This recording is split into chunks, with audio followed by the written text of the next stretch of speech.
on the scale of what the problem is, nobody's talking about this. I mean, you'll see a news story here, there, that kind of thing, but nobody's really talking about it because I don't really think they want it to stop.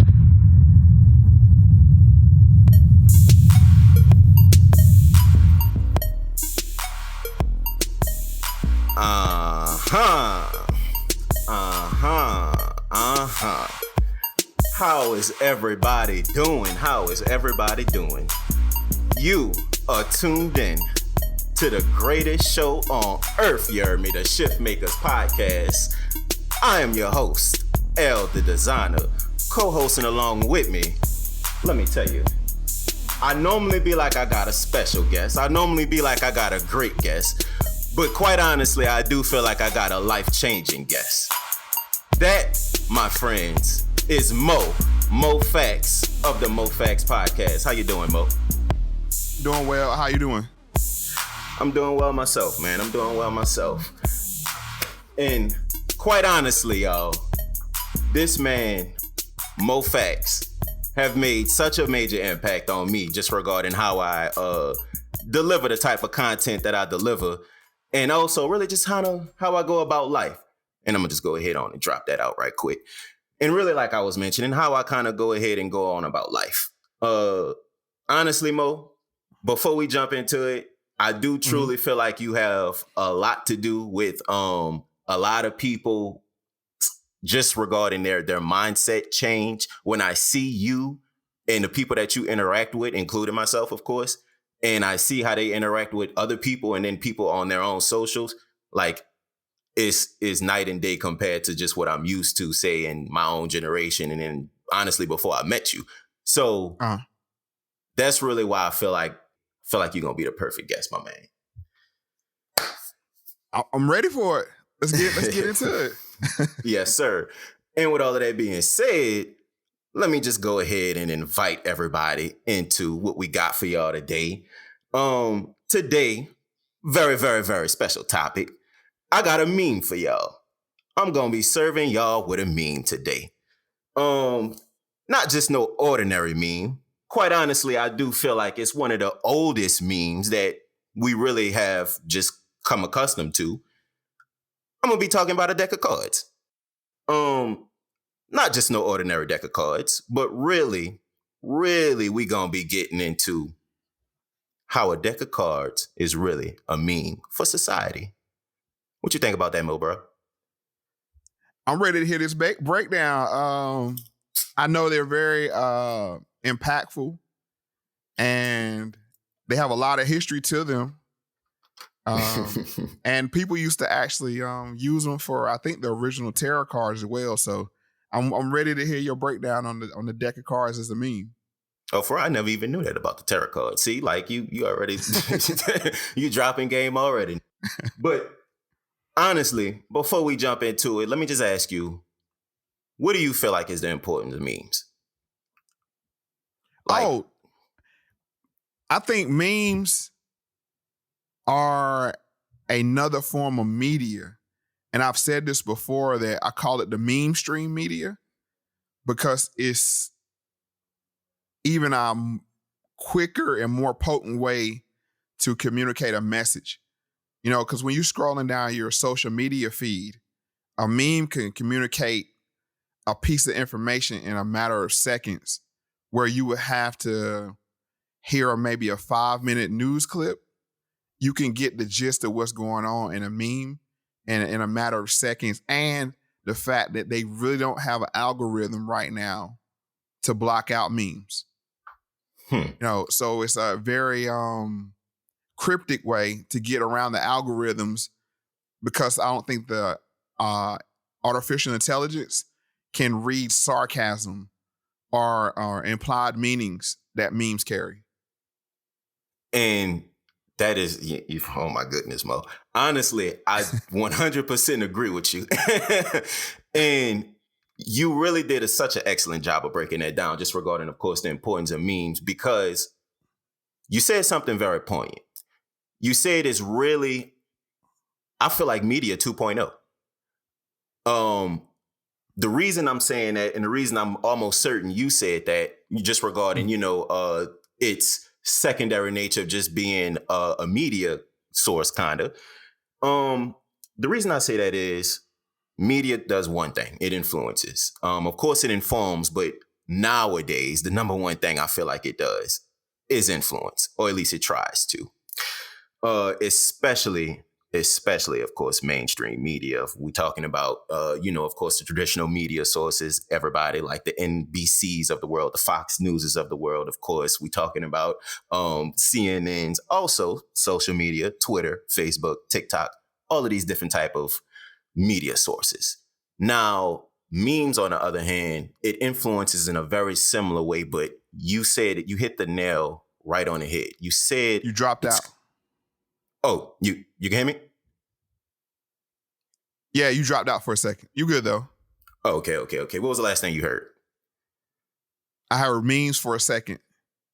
So basically what I was saying was memes, I truly do feel like definitely does have that way of not just influencing, like, of course, the traditional media sources like I was just naming, but also being very cryptic, like you were saying. And that's like a double whammy, I feel like, because traditional media, everybody's there looking at it. They know fake news. I mean, shout out Big, what that boy name is, Big T. What they call 45 Savage. 45 Savage. That's right. Shout out 45 Savage. Just, a lot of people, they seeing it for what it truly is, and what really a lot of people nowadays, they especially with COVID, they're really truly seeing traditional media as propaganda and influence machine, basically. So the memes is just a perfect counterattack to that. And that's where I truly do 100% agree with you when you were saying, like you was mentioning, memes are, very cryptic, and it just has a very subtle way of revealing exactly what the news sources would do, or traditional media would do. One of my favorites is the Spider-Man. I mean, because it's like, boom, right? It's 3 Spider-Mans pointing at each other, and you know exactly what that means. Exactly. It's like, it's hypocrisy. It's that, what's the difference? I mean, it's just that. And when I said that, I'm sure the listeners can see that image pop into their head. And that's why they're so potent. It reminds me of, I think memes even predate the computers or social media, because that's basically what editorials were. Remember the editorials in newspapers? Yeah. Where you would have that picture, and it would be, just that one image, but it would communicate so much in that one image. And I think that's like the predecessor to what we have on memes on social media and on the computer today. And damn, that's a really good point just regarding editorials. I never really thought about that. I mean, and I've designed editorials before, but you're so very true. I mean, the front, especially like say front cover, front page images, like you were just naming, that represents, of course, the entire article. Those type of things, it's attention grabbing, of course, just like a meme would do. It's informative, of course, just like a meme would do. So, I mean, you're right on the money, Mo. You're right on the money. And appreciate that. Oh yeah. And now that we, of course, know the importance of memes, I want to take it next level. I want to ask you first, before we jump into, of course, what I got for us. How do you feel like, say, a deck of cards represent a meme? Because, of course, I got a few different ways, but before I get into it, I want to know how you feel about it. So when you think of a deck of cards, you got 4 suits. So, I mean, you could look at 4 different groups. So that's like the vertical division of society. You can have 4 different equally ranked groups, right? And then in those groups, you have the card numbers starting from 2, 3, 4, 5, 6, all the way up to the ace. But even then, you have these wild cards called jokers, and they're depending on what game you play, they're the most powerful cards in the deck, but there's only one of each, right? It's only 2 jokers in the deck. So you have the king, queen, you know what I'm saying? You got the jack, queen, king, ace, you have to question, what is the ace? Yeah. We understand king and queen. We kind of understand the jack, but what is the ace? I mean, what is that in society? What would you consider that in society? And so that's how I see it as a meme. It was an original way maybe of setting hierarchies in society. And you know what, Mo? I 100% agree with you. I definitely do feel like this was the original way of putting it in our face, telling us, hey, this is where you stand. Figure it out. This is the deck that has been shuffled and has been given to you. So figure it out, find your place, and fit in it, basically. And I feel like we play these card games, and it's really right underneath our nose every single time we play. We don't really realize that we one of the cards in the deck. Every single time we shuffle, we that's us. And you was mentioning something very interesting just regarding what would the ace be. So I'll say this. I'll answer that question before, of course, we hop off today. Also, we're going to be breaking down really kind of the lower numbers today and really the mid numbers. We're going to be jumping into, for the most part, solely today, of course, what do these numbers represent in our society? The reason why I want to do it this way is I truly do feel like this is going to be something where I'm going to have to, of course, drag out, maybe break out into different series, different episodes. So I'll say this regarding the lower numbers. I'm more so referring to, if you're thinking about a deck of cards, like you just mentioned, you have ace, which is most people call the ones, 2s, 3s, 4s, 5s, 6, 7, 8, 9, 10s. Those are your numbers. However, as you mentioned, most people view the ace as a wild card. So in this specific example, everybody, that's exactly what we're going to do. We are going to view the ace as really not necessarily a normal number. We're just going to keep that out for now and only focus on the 2s through the 10s. That makes sense? Mm-hmm. Makes sense. All right, cool. So as we're breaking down, say, the lower numbers, we're going to be looking at 2s through the 5s.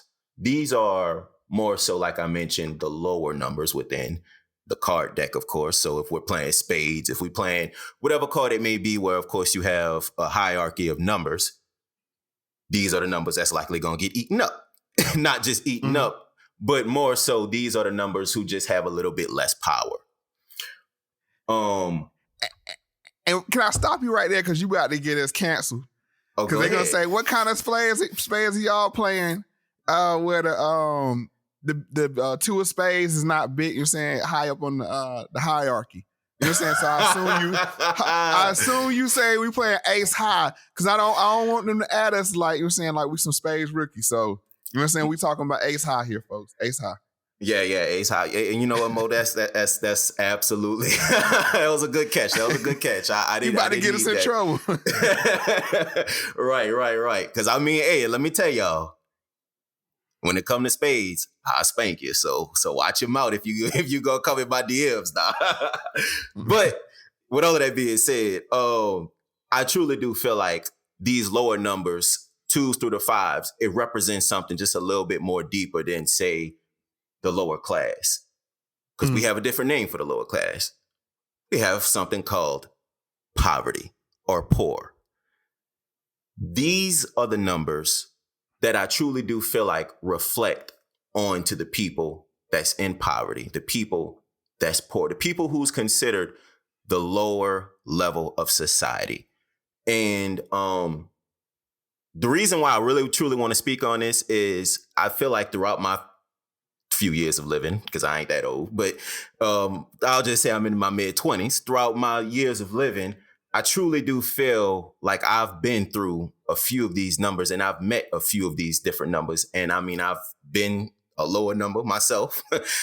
And I mean, I haven't been anywhere near the 10s or, anywhere up on that scale. But I truly do feel like I've been able to meet and go along with just different numbers on this scale. So that's why I just think I really want to talk to y'all about this, open y'all up to what I've seen, the people I've talked to, and just kind of give y'all a perspective in a sense. So with all of that being said, the lower numbers, the 2s through the 5s, who in society, regarding these bottom numbers, do you feel like have, and not just necessarily who, but I want to ask you, what are their struggles for the most part? I kind of got lost in my question. I think I'll pick up what you're putting down, and it's basically, you think about it, if you're a 2, everybody in society is going to be better than you, than the other 2s. Right. Right? I mean, because you only got 3 other 2s. I mean, you're a 2 and there's only 3 other 2s in the deck. But everybody else besides them are going to be equal or greater than you. You know, and as you move at the hierarchy, you know what I'm saying, at 3, you got 4 that's less than you, 3 that are equal than you. You know what I'm saying? Then the rest of the deck is higher than you. And so you keep moving up the hierarchy. To the point, like you said, a 5, I mean, you're right there. You're not in the middle. You may have the appearance that you're in the middle, but you still have the royalty, you know, in the number system, you know, you're halfway, you know what I'm saying, in the middle, but you still have that established royalty over, you know what I'm saying, the number cards. 5 is actually really not the center. Yes, sir. And that's exactly why I did it like that. 2s through the 5s. I included, even though most people, like you mentioned, from a scale of 1 to 10, most people consider 5 a middle number. Honestly, the 2s through the 5s will still be lumped in with the lower numbers solely because when you look at, say, the 6 through the 9s, that could represent, say, the middle class. And then you guessed it, the 10s would represent the 1%. Mm-hmm. And I'm going to go a little bit further in depth on the jacks, kings, and queens, of course, a little bit later on in the episode. But, of course, just regarding these numbers, going back to the 2s and the 5s, like you mentioned, the 2s would most likely have, in most people's minds, more of a struggle. And just some of their struggles, I mean, if I would have to list them, of course, you know, we just talking about the different type of things most people deal with who's poor. Like we're talking about, of course, the struggle of just living check to check. We're talking about the struggle, of course, providing, being a provider, actually having the ability to do what you want and desire in life, having the opportunity to do those things, depending on, of course, location. These are the different type of struggles that these people in society deal with. And I know that because I've had those struggles a lot throughout my life.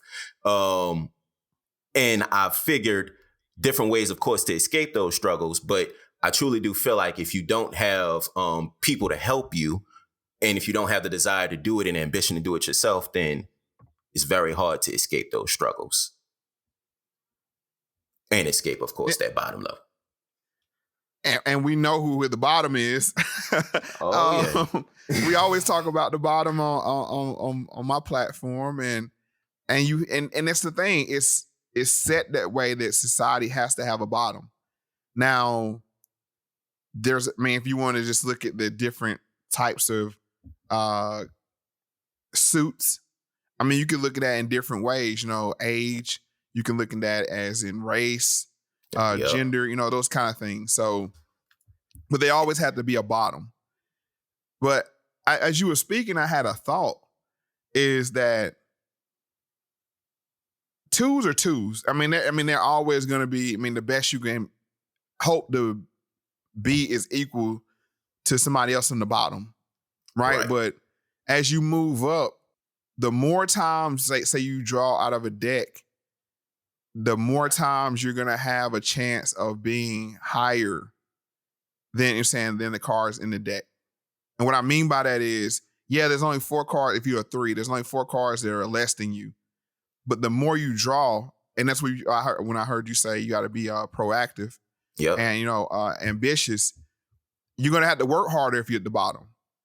That's what that's what, thought sparked in my head when you were talking about, you can be a 3 and it's not likely that you're going to, be greater than, most of the deck. But the more active you are, the higher chance it is that you'll find a card that you're higher than.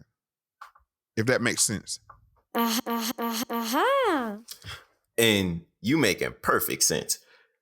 Honestly, Mo, when you think about it, the more and more, like you said, you are proactive, the more and more you can actually just advance, go up to another level. That's the beautiful thing, of course, about living in America. I know especially a lot of people my age just hate America. But let me tell you one thing. You go to another country, especially most countries, you're going to have a very, very, very tougher time, I'll say, moving up on that scale. And if you don't know, just ask somebody from a different country.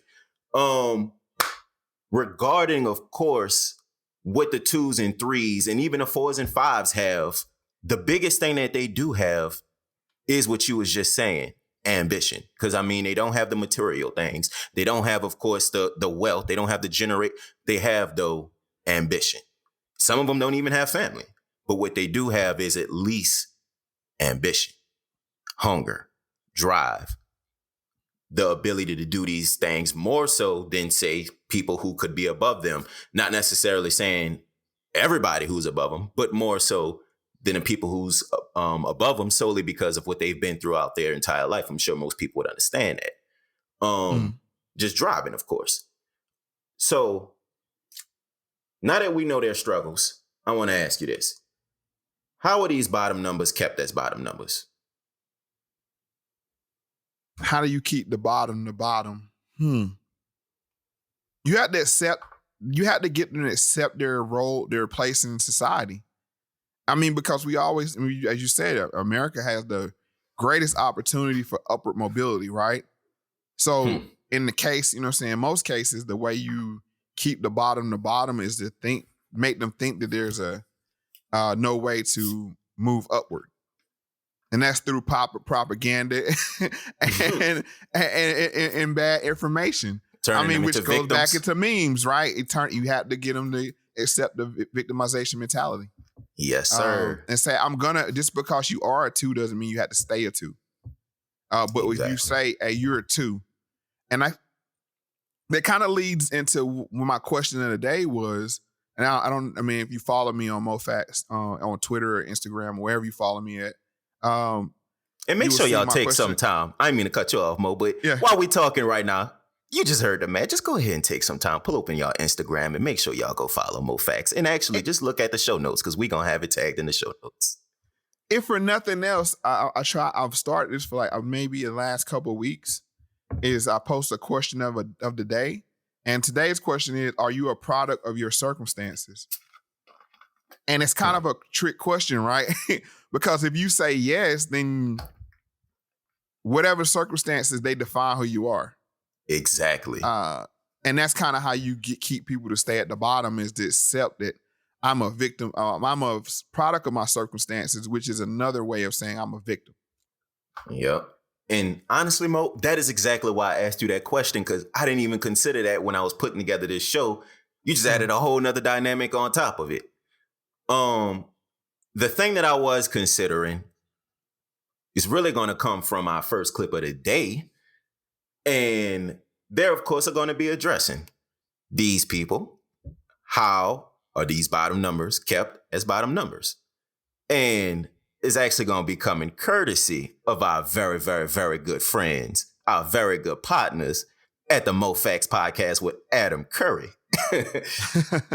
And it's really going to be a clip, and this is actually a recent clip that you played on the show. And I like when you played it, it kind of blew my mind because I was putting this together around the time, and it was the Honorable Louis Farrakhan, Minister Louis Farrakhan clips. Okay, and just giving y'all a warning, of course, because I know he's very controversial. So we're gonna be jumping right into it. Again, how are these bottom numbers kept as bottom numbers? And then he said, if they got coarse hair or fine hair, divide them on the basis of hair, color, age. Divide them on the basis of whether they live in the north, the south, the east, the west. Divide them again if they live on the hill or in the valley. So I'll pause it right there. First, to tell y'all this, y'all hearing he's talking about, of course, say the color of their hair. Don't necessarily think about this in a sense of race. Think about this in a sense of what he's actually talking about. He's talking about division. He's talking about distraction. So actually listen on a deeper level. Of course, he's referring to race in this specific example, but listen on a much deeper level into the actual things he's talking about within race. Divide them again based on status on the plantation, and then divide them on the size of the plantation of one master as opposed to the slaves that are on a smaller plantation. And then so he's talking about a plantation. He's talking about slaves. Again, separate race from this. If you truly, truly, truly do feel how you feel about America and how you feel about corporatism and how you feel about capitalism, all of these things that a lot of people want to complain about, then you actually feel like you're a slave. You feel like you're on a plantation. You feel like you're forced to do something. So put yourself in this example then. divide them male against female, female against male, and it keeps going when you get to gays and lesbians. You keep on dividing, just make them all confused. Confusion. Look at you. You're beautiful people. But Willie Lynch is still in power. Willie Lynch is still in power. And every black leader that has tried to unite us has gone away disappointed, disaffected, because the thing that Willie Lynch set in motion is kept going. White people keep it going, and black people keep it going. All levels of White society. people say, "Oh, you're so different. You're so different than her. Right. You're so intelligent, so mannerable." Yeah, that's not insulting. And that's the boo. That's the boo. Oh, I didn't even know I kept that last. But it's actually That good is that the I boo- kept that in there. that is the boule. That is the boule thinking, right? Yep. Because a nine will see another nine in another suit, and they say, "Oh, you're different. You're a nine like me. We're the same, Exactly. right?" You know what I'm saying? And they'll draw that commonality because you're on the same level, but you're also divided because you're different suits. Exactly. And not only that, like you mentioned, different levels, different suits. I mean, and outside of just division, it's also just other distractions, like he was saying, like hair color. Mm-hmm. I mean, just think about how much of a distraction hair color is nowadays, hairstyle is nowadays. He was talking about, of course, what do you identify as? Distractions, another thing. Like all of these different type of quote unquote hot topics that they throw in our way, of course, to raise division, really is the root of raising distractions. And I truly do feel like that's the number one way they keep the bottom numbers as bottom numbers, by distracting them. Well, can I? Because you inspire so much thought on this topic. Go ahead and run. I think the old order was you would set a trump, right? You would say this suit is the trump, whether it's diamonds, hearts, spades. in the game of spades, spades are the trump. And I think that was the old order. No matter what number you were, you had power because of what suit you were in over the rest of the cards, right? You could be a 2 of spades, but be greater than a ace of diamonds. Oh, yeah. You feel what I'm saying? I think that's the old order, though. I think the new order now is it's about your hierarchy level.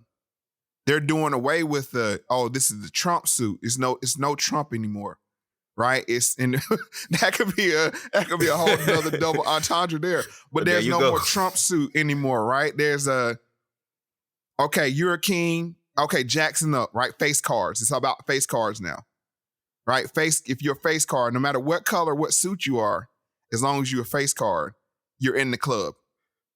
And all the non-face cards are, the general population or whatever you want to call them, are the bottom now.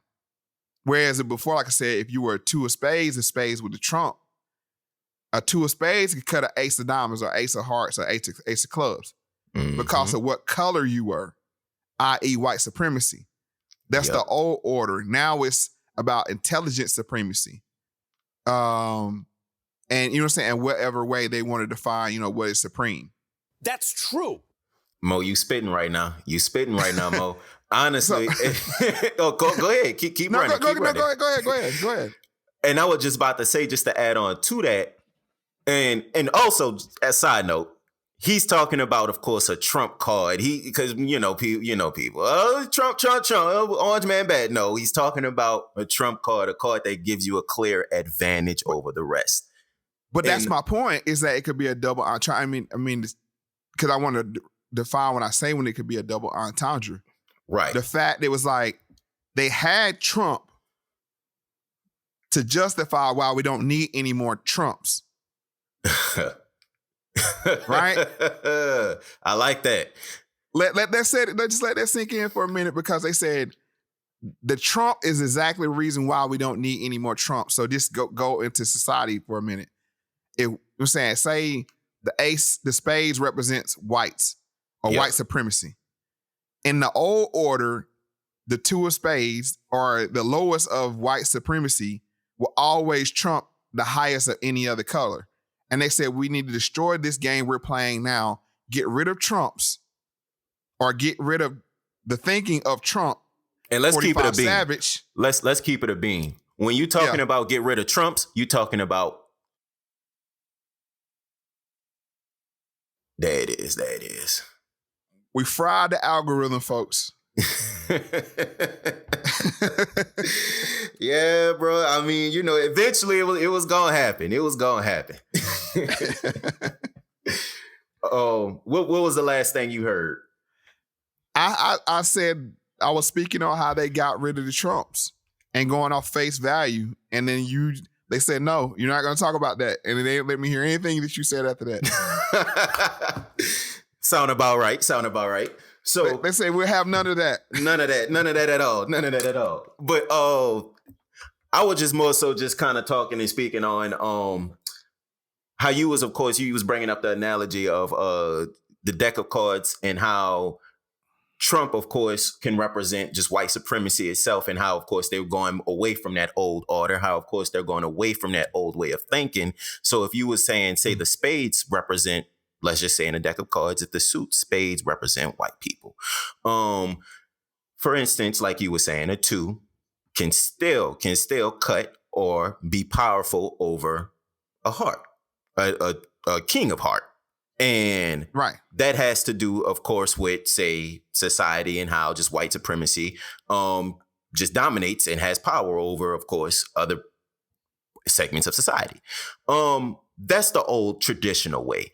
When Trump got into office, I truly feel like when he got into office, they was like, all right, it's time to change things up, because we can't continue to influence people. We can't continue to have power over people just by bringing up race, just by, of course, establishing a divide in race. So now we have to go a little bit more deeper than that. And that's when we got, as you was mentioning on all your shows, these different wars just kind of started busting out. Like you were saying, the generational war that you speak on. Mm-hmm. You got we was already kind of having a sex war in a sense. By that, I'm talking about identity wars and also gender wars. So just men versus, you have these different type of smaller segments of wars breaking out within society outside of the main quote unquote civil war that they trying to push to us. Well, they traditionally used to push to us, white versus black. Once again, you inspired another thought. Notice everything that's not face value doesn't have a gender. In the card, the deck, the cards. Yep. You notice that numbers don't have a gender. Now the face cards do. Man. and you know what, Mo? Just regarding, of course, why the face cards say have a gender and why the numbers don't have a gender, why do you feel like that is? Because it's more of, if you look at it, like if you say in the deck of cards, they're trying to set up society like the deck of cards. it's not necessary because they won't make a pair anyway. Come on, man. Right? The only pair in the deck of cards, if you don't talk about going cross suit, is the king and the queen. Yep. That's it.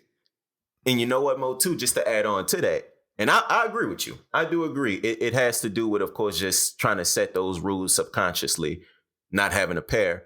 I also do feel like it leads to that distraction that we was talking about earlier on. The lower numbers not having, say, a gender or having, like you were just saying, a face to them. It leads to the distraction that we was just speaking about earlier on with the lower numbers, as far as how do they stay kept as lower numbers. And I agree. I think that was done by design when they was designing a deck of cards, quite honestly. Maybe the deck of cards is the ideal sense of society when they created it, right? Yeah. I still want to figure out what that ace is, though. I know we're not bringing it up in the conversation, but we gone. Depending on how you play the game, I'm saying, depending on how you play the game, an ace could be a 1 or the highest over the the royalty. And remember what you just said. Remember what you just said, Mo. Remember what you just said, because we gonna get right back to that one. We gonna get right back to that ace. So jumping back, of course, to the 2s and the 5s. We truly feel like a lot of these people within the 2s and the 5s, the lower level of society, again, going back to what the nickname for these people, the poor people, the impoverished people, when it comes to, say, their careers, their work, the line of work that they're in, most people outside of the 2s and the 5s view them as low-skilled workers. Do you have any disagreement with that one? Oh, you still there, Mo? No, I don't. And actually, yeah, I'm here. And I think they're actually meant to be consumed. Once again, if you're playing a game of cards, unless you're lucky, you're not going to turn a book.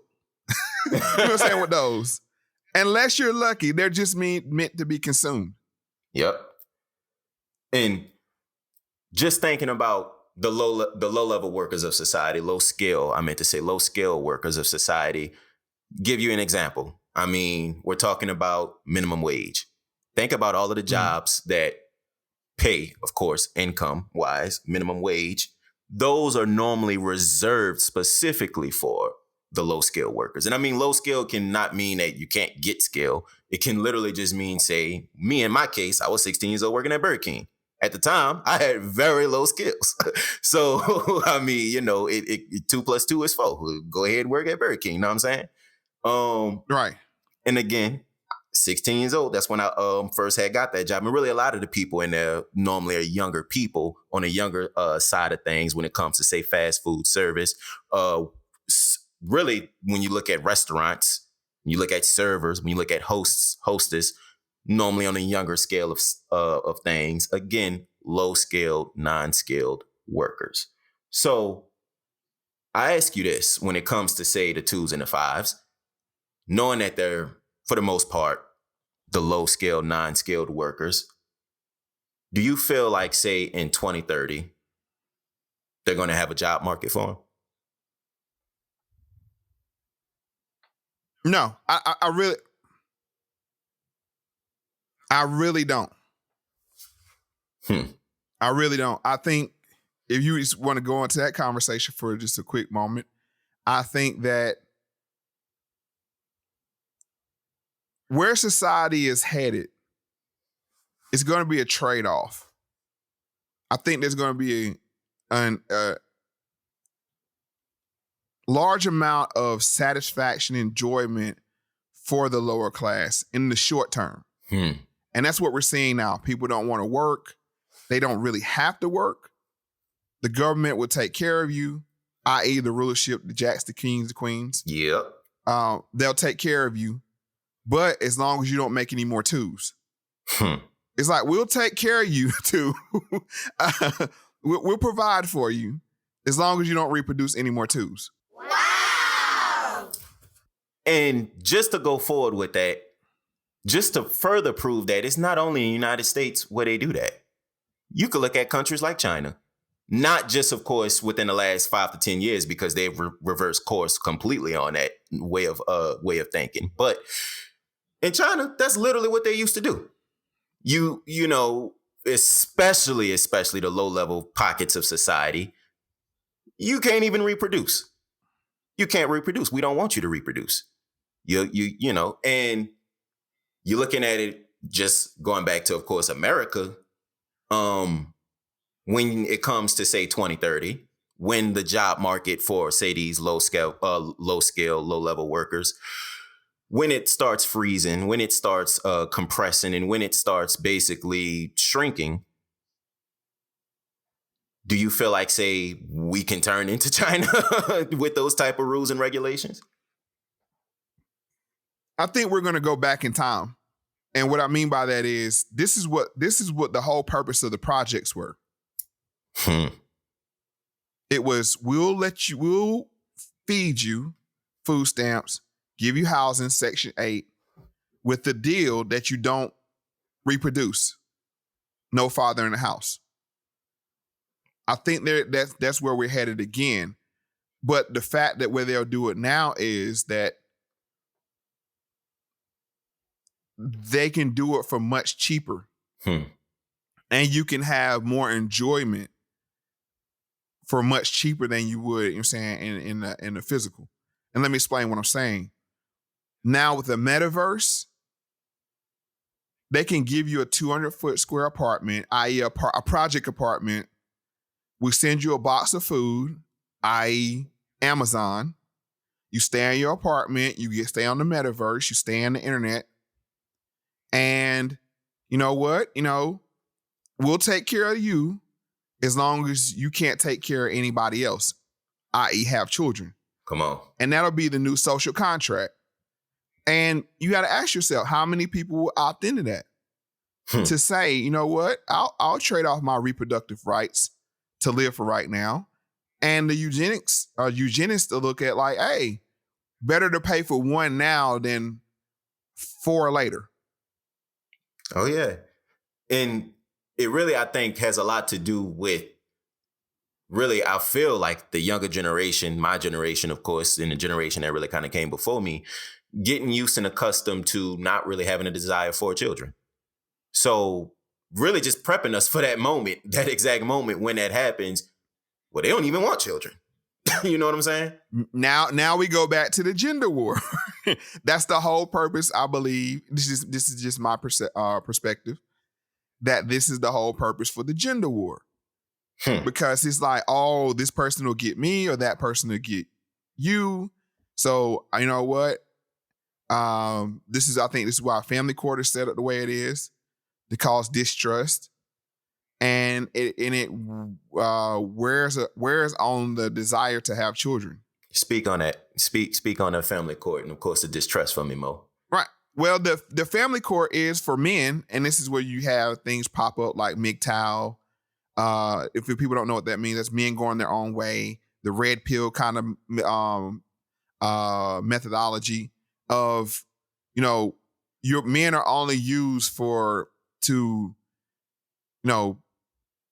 only purpose is to be ran through the family courts that's stacked against them, that, you know, really they don't have any rights there. So that is a deterrent for men to have children. And that makes them distrusting of women, when really we should talk about, you know, overhauling the family court. You know, so, but that's the point of it, is to cause the distrust between the genders. Exactly. And the reason I really wanted you to speak to that is I do feel like a lot of people truly don't know and understand, especially I'd say back in the day. And by back in the day, I'm talking about like even like the 90s and early 2000s. That ain't really back in the day. Even the 80s, just regarding family court, no man in the house, those different type of things, and just how, of course, it led us to where we are today.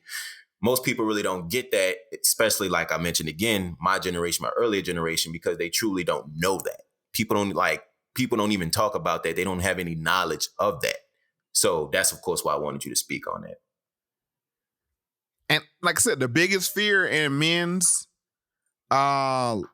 lives is child support. Huh? I'm being legit. Oh, no, I ain't disagreeing. I'm not disagreeing at all. It's not just paying it. It's the head. I mean, you look at somebody like Kanye West, who's a billionaire, and how he has to fight for his parental rights. Now, means is not, and we're not talking about means. I mean, he's a billionaire. Right. You know what I mean? He could pretty much buy his kids anything they want.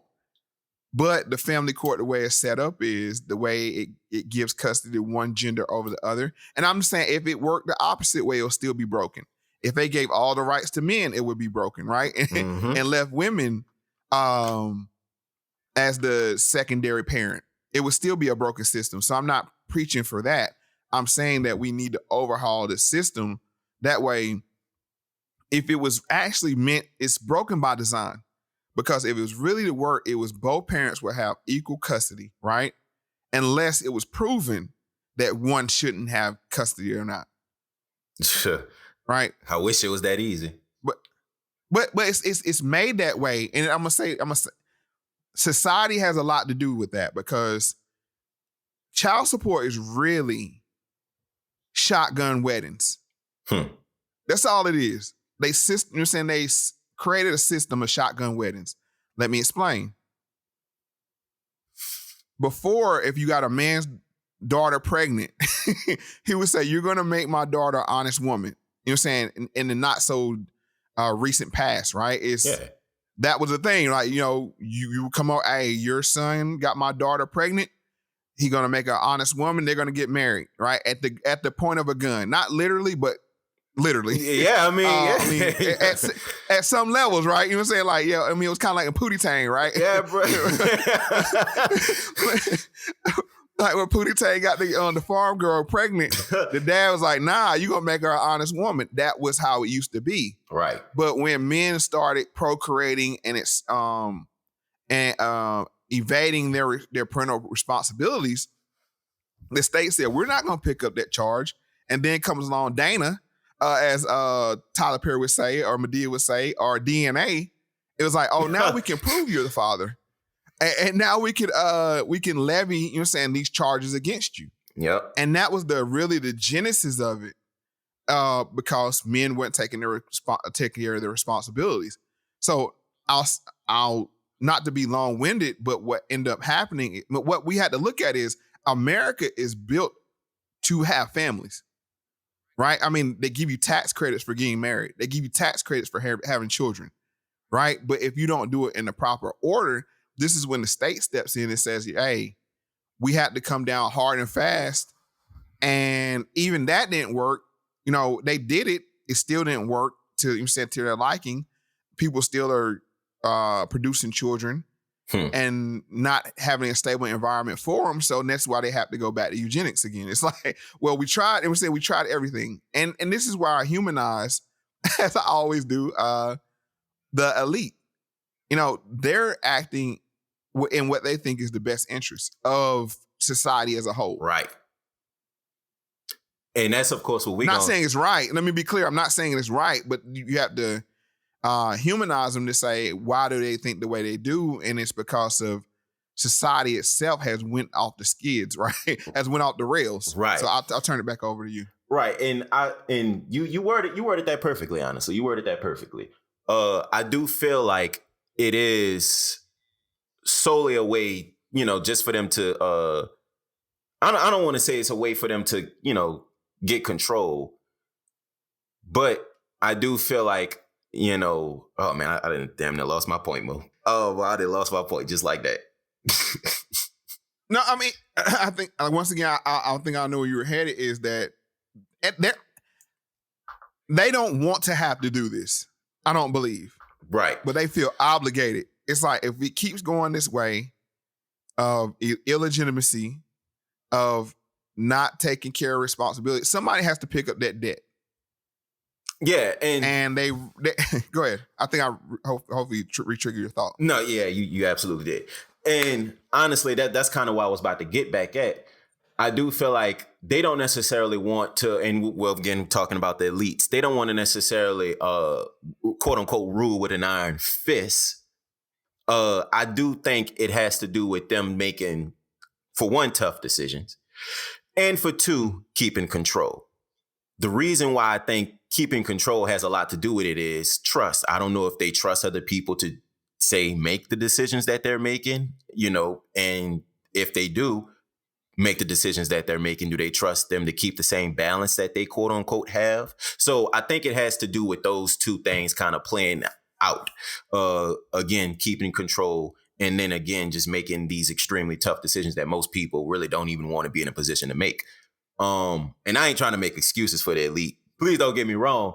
I do, though, feel like it is important to humanize them just as it is important to humanize a 2 or a 3 or a 4 or a 5, which brings us back, of course, to our original point regarding non-skilled workers, say, in the job market over the next few years. I do feel like, say, the elite has a lot to do with how the next few, by few, I mean, say 20, 30, next 8 to 10 years, let's just say. I do feel like it has a lot. They have a lot of sway as far as how the job market is going to look for the 2s and the 5s. The elite, they have that sway. They have that power. When they design it. Oh, yeah. We have to understand, like, not sway, they design it. And they're looking at it like, oh, we gave you smartphones, we gave you the internet. And once again, I'm humanizing the lizards. I mean, because we had to realize, and I say that in jest, but there is some truth there, because they think through the fight or flight paradigm. Yes. And it's like, they don't live it up to trust. It's kind of like when you see a bug in your house, the first instinct is to kill it or run from it. I mean, that's the two thought patterns. And that's how they see society. It's like, either I have to kill it or I'm going to run from it. And they're like, well, we can't outrun overpopulation. So get the raid. So we have to kill it. And, because they say, we gave you all the knowledge in the world via the internet, right? Mm-hmm. And what did you do with it? TikTok videos, OnlyFans. I mean, seriously. I mean, you have to look it through their paradigm. And like I said, I'm not justifying them, but what I'm practicing here is seek first to understand, then to be understood. So I'm understanding them that they're fed up. They're like, we gave you all the world's knowledge in a handheld device. And what did you do with it? You didn't learn how to code. You didn't learn how to garden. You didn't learn how to farm. You didn't learn how to be a more productive citizen. Come on, man. What you did was become more debased. And if we let this continue on, and we know, like I said, that's my original point, they plan society and they know there's not going to be a need for you anymore. Before, there was a need for you because we could put a shovel in your hand and you could dig for a living. You know what I'm saying? And that was your justification for being around. Mm-hmm. Now it's like, we don't have a need for that anymore. And what do you do with all these people that have all this time and we don't need them? That's their $1 million question. And with the lizard brain, it's like, kill them. That's they're not going to run, so they're going to kill you. And honestly, that's a really, really, really good explanation as to why people, when you hear, people like, oh, the reptiles or oh, the lizards, they're not referring to, when some people, they actually could be referring to physical lizards, but more so they refer, right. And I mean, the way certain people look, I ain't gonna lie, hey, bro, but you're more so, like you was mentioning, referring to the lizard brain. And quite honestly, it's not exclusive to elites, because we all kind of have that aspect of us within us, but it's more so who's able to operate within it and who's able to put it, realize it, and say, okay, this isn't logic. This isn't actual logic. This isn't actual human emotion. This isn't actual sympathy. This isn't the things that operate outside of flight. My bad. What you say? Flight or die? Fight or flight? Fight or flight. Yeah. Right. Fight or flight. Damn, I don't know why those two words give me a hard time. But fight or flight. Those are the two, operating outside of those two things, with, say, sympathy, with other human emotions. Those are the things that, of course, they just don't have. or they're just not operating in. And again, that brings us back to just these non-skilled workers and really what they're going to do. So with all of that being said, go ahead. What you about to say? Can I make a quick point right quick? I mean, just to go back to your card meme analogy. Oh yeah, of course. The lower you are on the lower you are in the deck, the more things that can kill you, right? I mean, if you're just in the game of cards. So the more compassion you have, because you understand, you know what I'm saying, the lower you are. So the higher you are on the deck, if you're a king, there's only one card that can take you out. It's the ace. So, I mean, you don't have the fright. The flight, which is inspired by fear, right? You're more prone to kill. And remember what you just said. That's what, yes. I was just going to, not to cut you off, but remember what you just said. The king, only one card could take him out. The ace. Continue. That's it. So he's like, I mean, he doesn't understand compassion because he doesn't have to think about it in very many circumstances. Because he said, I can beat everything else in the deck. Whereas if you're a 3, it's like, well,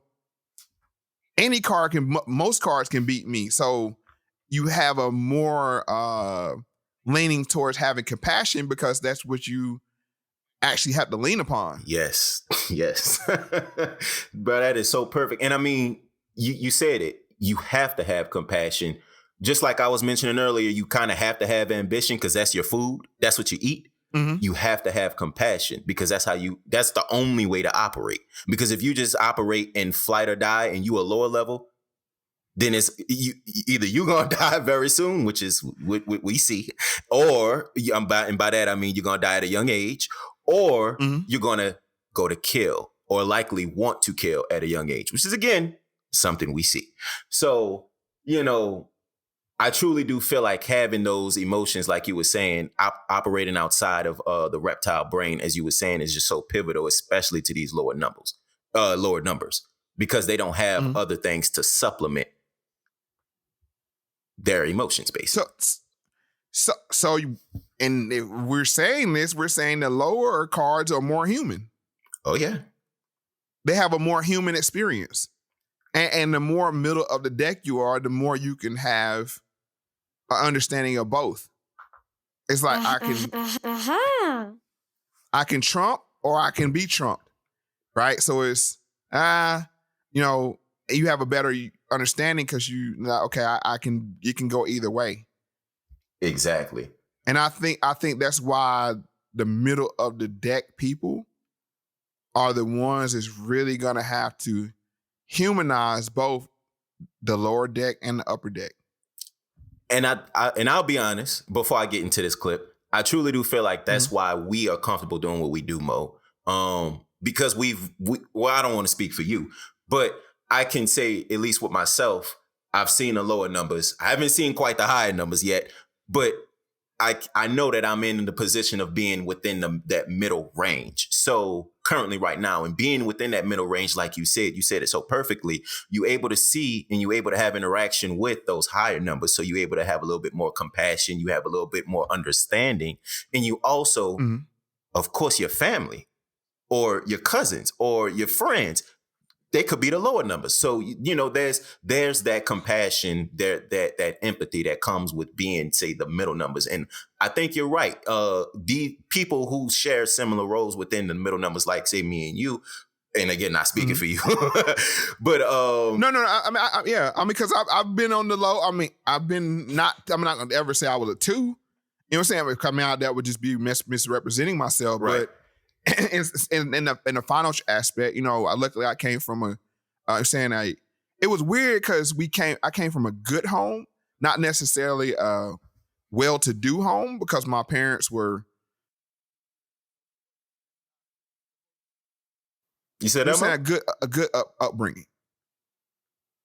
So I mean, I can understand. Like I said, I haven't been a 2, but oh yeah, I think you dropped out. Understand the plights of it. Okay. Yeah, I was sorry about that. The last thing I heard you say was, and my bad, but the last thing I heard you say was my parents was, and then you just cut off. Oh, my parents were a social worker and a teacher, which is on the lower end of the scale of professionals. So I can say I was never a 2, but I can understand, on being on the, I would say we were, if you're looking at your image, and I don't know if people can see it or not, we were probably floating around that 4 to 6 range. Right. I mean, depending on what year it was. The time, you right, that the year and time definitely do have a big impact on that for sure. Right. So, but just another inspired thought that you brought to my mind. What class are they trying to shrink? The middle class. Oh, wait, hold on now, Mo. Whoa there. Don't go too, don't jump too far now. Hold on, don't jump off yet. I'll put my goggles on. There you go. But you look, bro, you right on the money. You absolutely right on the money. And just going back to, of course, like, I'm gonna get to the second clip eventually, y'all. We just having too much of a good conversation. Going back to, of course, our second clip. When it comes to non-skilled workers losing their jobs, I truly do feel like we really have to say if, of course, we're in the middle, we're within one of the middle numbers. We in the middle numbers truly do have to see what they're trying to do to these lower numbers. And we need to do our best to assist, help, and do what we can to help them out of that position. Because as you were just saying, like the sneak peek you just gave, they're shrinking us too. Regarding the middle numbers, they're shrinking that class, quote unquote class, too.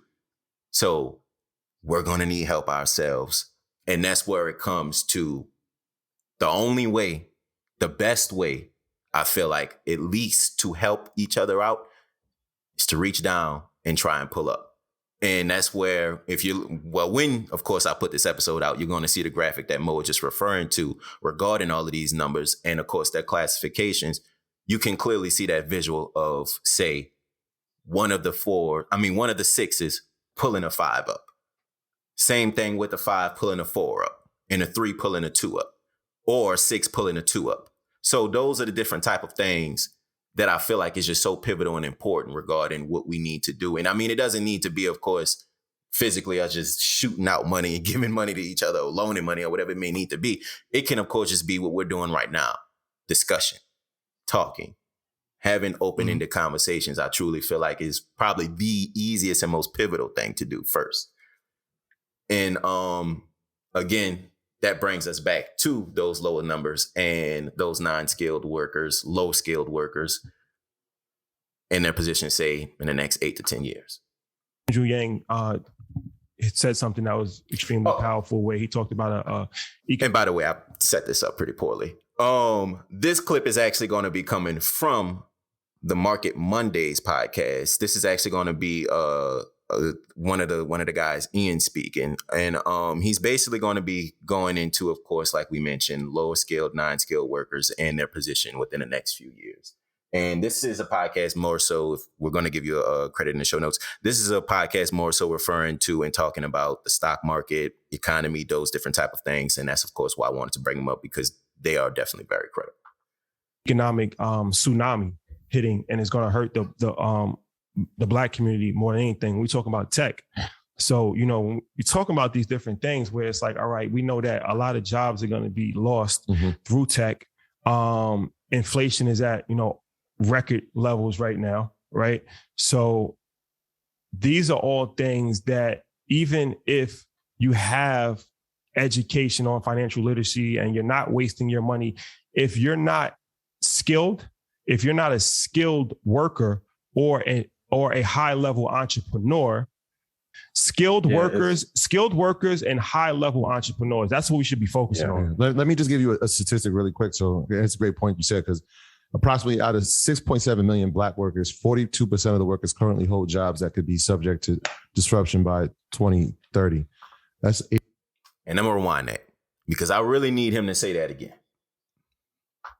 Subject to disruption by 20. Out of 6.7 million Black workers, 42% of the workers currently hold jobs that could be subject. 6.7 million. 42% of that. So, I mean, wait, he said 47 or 42%. I think he said 47, correct? That just rounded up to 50. I was just about to say I'm going to round it up to 50 anyway. Yeah. All right. So 6.7, divide that by 2. We looking at basically around 3.5 kind of. Well, yeah, Right, give or take. Right, 3.7, Yeah, 3.8. 3.7, 3.8, yeah, around that area. That obviously a very large group of individuals, 3.7 million people. I mean, if you put that in context, just as far as the amount of people in New York, we're looking at like 8 million people. That's more than the entire black population in New York. So, you know, when you think about these type of things and how heavy of an impact it could be, not just on black people, but like we was mentioning, the lower level of society, most of the lower level of society. So, I mean, white people, whatever it may be, whatever race it may be. Like you were saying, what are they going to do with these people? You know? Warehouse them first. I mean, we've seen these micro apartments, and I don't think really people put all the pieces together. I mean, we see these signs of Agenda, 21, Agenda 2030, these kind of things. They're going to warehouse them in these micro apartments, and they're going to be really nice looking, but they're going to be very small spaces. 600 square feet. No, smaller. Oh yeah, you're right. That's too much. 300. Yeah. That's a family of four. Yeah, I'm about to say. No, but they're gonna warehouse them, and then you sedate them with entertainment, metaverse, and you feed them through. You're gonna have a box show up to your house, and really, if you're getting fed for free, you really can't complain as long as you have a couple of those things you like in there. And you give them I don't know if you can say Vaseline passport, social credit passport, and it's looking at it's like, oh, you make under this line. We need to. You can't definitely have children, you know, and it's it is what it is. I mean, and that's how they look at it, and it's you will live like that until you eat the bugs they give you. The bug burgers and all the stuff they give you, and the impossible meat. You have a nice, impossible meat, and you'll be out of the way of society. And that really does a great callback to what we was mentioning earlier regarding how do they keep these bottom numbers as bottom numbers, providing distraction, providing these exactly just a false sense of okayness in a sense, you know, like. I'm going back to, of course, memes. I'm sure everybody and their mama seen two memes. One in particular is the dog sitting in a chair with the house burning and he's smiling with a hat on. You know what I mean? I'm talking about? Yeah, I know exactly what you're saying. That's one representation of exactly what they're trying to do with the lower numbers. The second thing, I know we all didn't seen a meme of the girl swinging on a swing. It's a little young girl. She's swinging on the swing with the house burning in the background and she's smiling. Mm-hmm. That providing distraction in a time of crisis just to get us not even worried about it. In a don't care mode. We don't care. We don't give a F, going back to, of course, like you was mentioning last night with your with your lost tapes, you know. Right. It's trying to get these people to that level, these low skilled workers to that level, I feel like, you know. Well, I mean, the thing is it's convenient. I mean, it's a really convenient existence because, hell, I mean, you're on your smartphone all day anyway. So it's like, well, you can't be outside right now. It's not your number. You don't need a car. I mean, that's the whole thing. You'll own nothing and like it. That's where that whole mindset comes from. If you need something, then you'll go check. I mean, they have like these things called tool libraries. If you need a screwdriver or a hammer, you go down to the tool library. If you need to get somewhere, you have car services. I mean, hell, they're making cardboard furniture now. Come on, man. But if it's free, you can't look a gift horse in the mouth. And you have your Oculus on. I think it was called, right? The I'm not into it with the virtual reality thing. You have that on for most of the day. And you'll live in the metaverse, and you'll love it. I mean, like I said, it's for some people this is their dream until they realize that, wow, I can't, the meaningful things in life that they're not having. But Yeah. Basically, till the dopamine that's in your head gets to a certain level where it needs more than just distractions to satisfy it. Right. And that really kind of brings us to what will say for these bottom numbers, what's going to be left for them? Like, what is literally going to be left for them if all they're given is, you know, these false sense of securities, like the Impossible Meats or the Beetle Burgers, or of course, like you was just mentioning, the Oculus 24/7 on your face, right to your face. You could be sitting at a live NBA courtside game. I mean, what's better in life than that? You know what I'm saying? You know what I mean? So, giving us these nothing. And you will subsidize their tech habits, you know, and like you said, until they get to the dopamine point where it's saturated, and maybe they'll get on drugs and fentanyl to kill them early, and then they'll shave points off the budget. Come on. I mean, I don't think people realize where we're headed. I mean, even the drugs, they don't even let you stay on drugs that long anymore. It's like, I mean, like, and I ain't trying to laugh.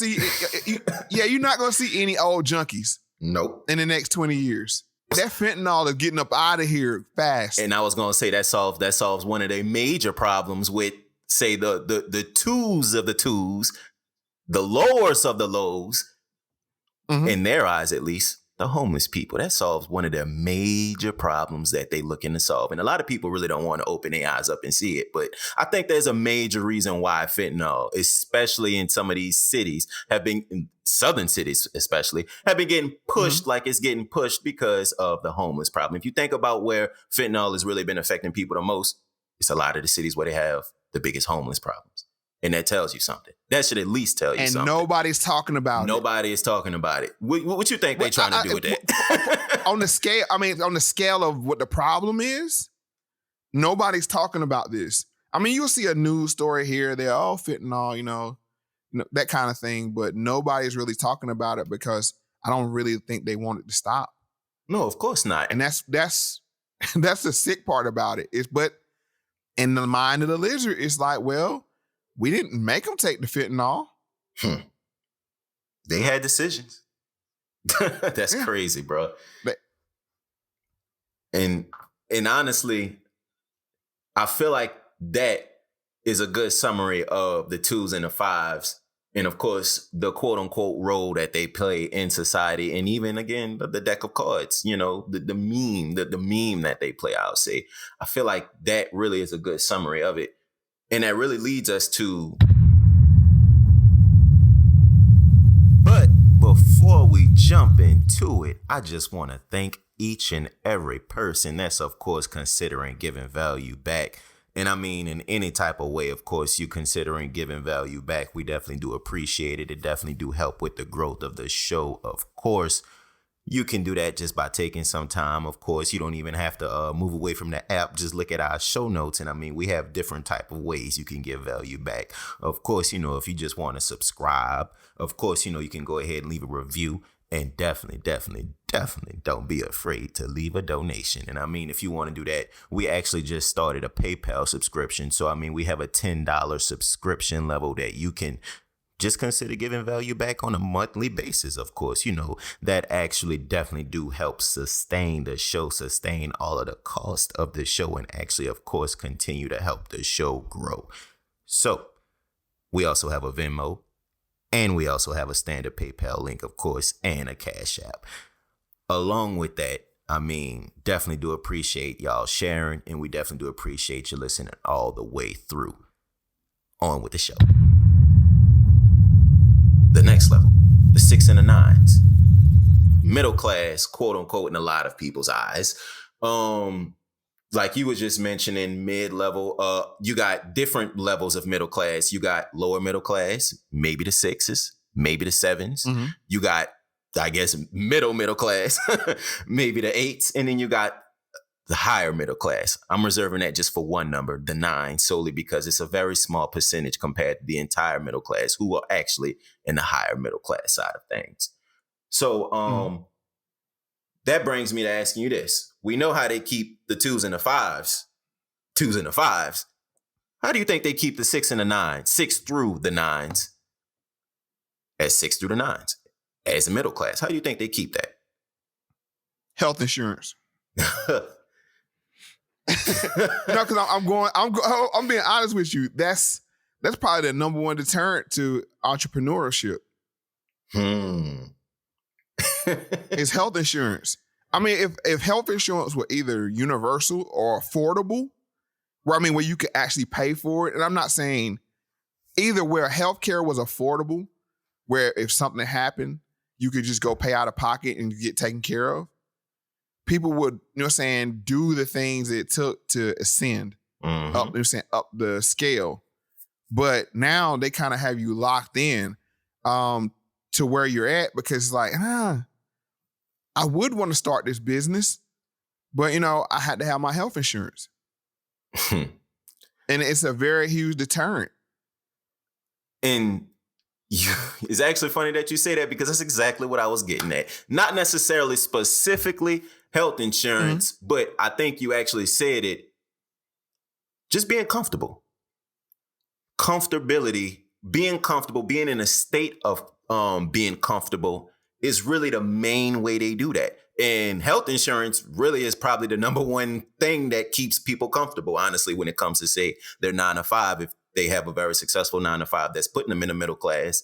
Health insurance literally removes a lot of anxiety from a lot of people's minds, AKA putting them in a space of being comfortable.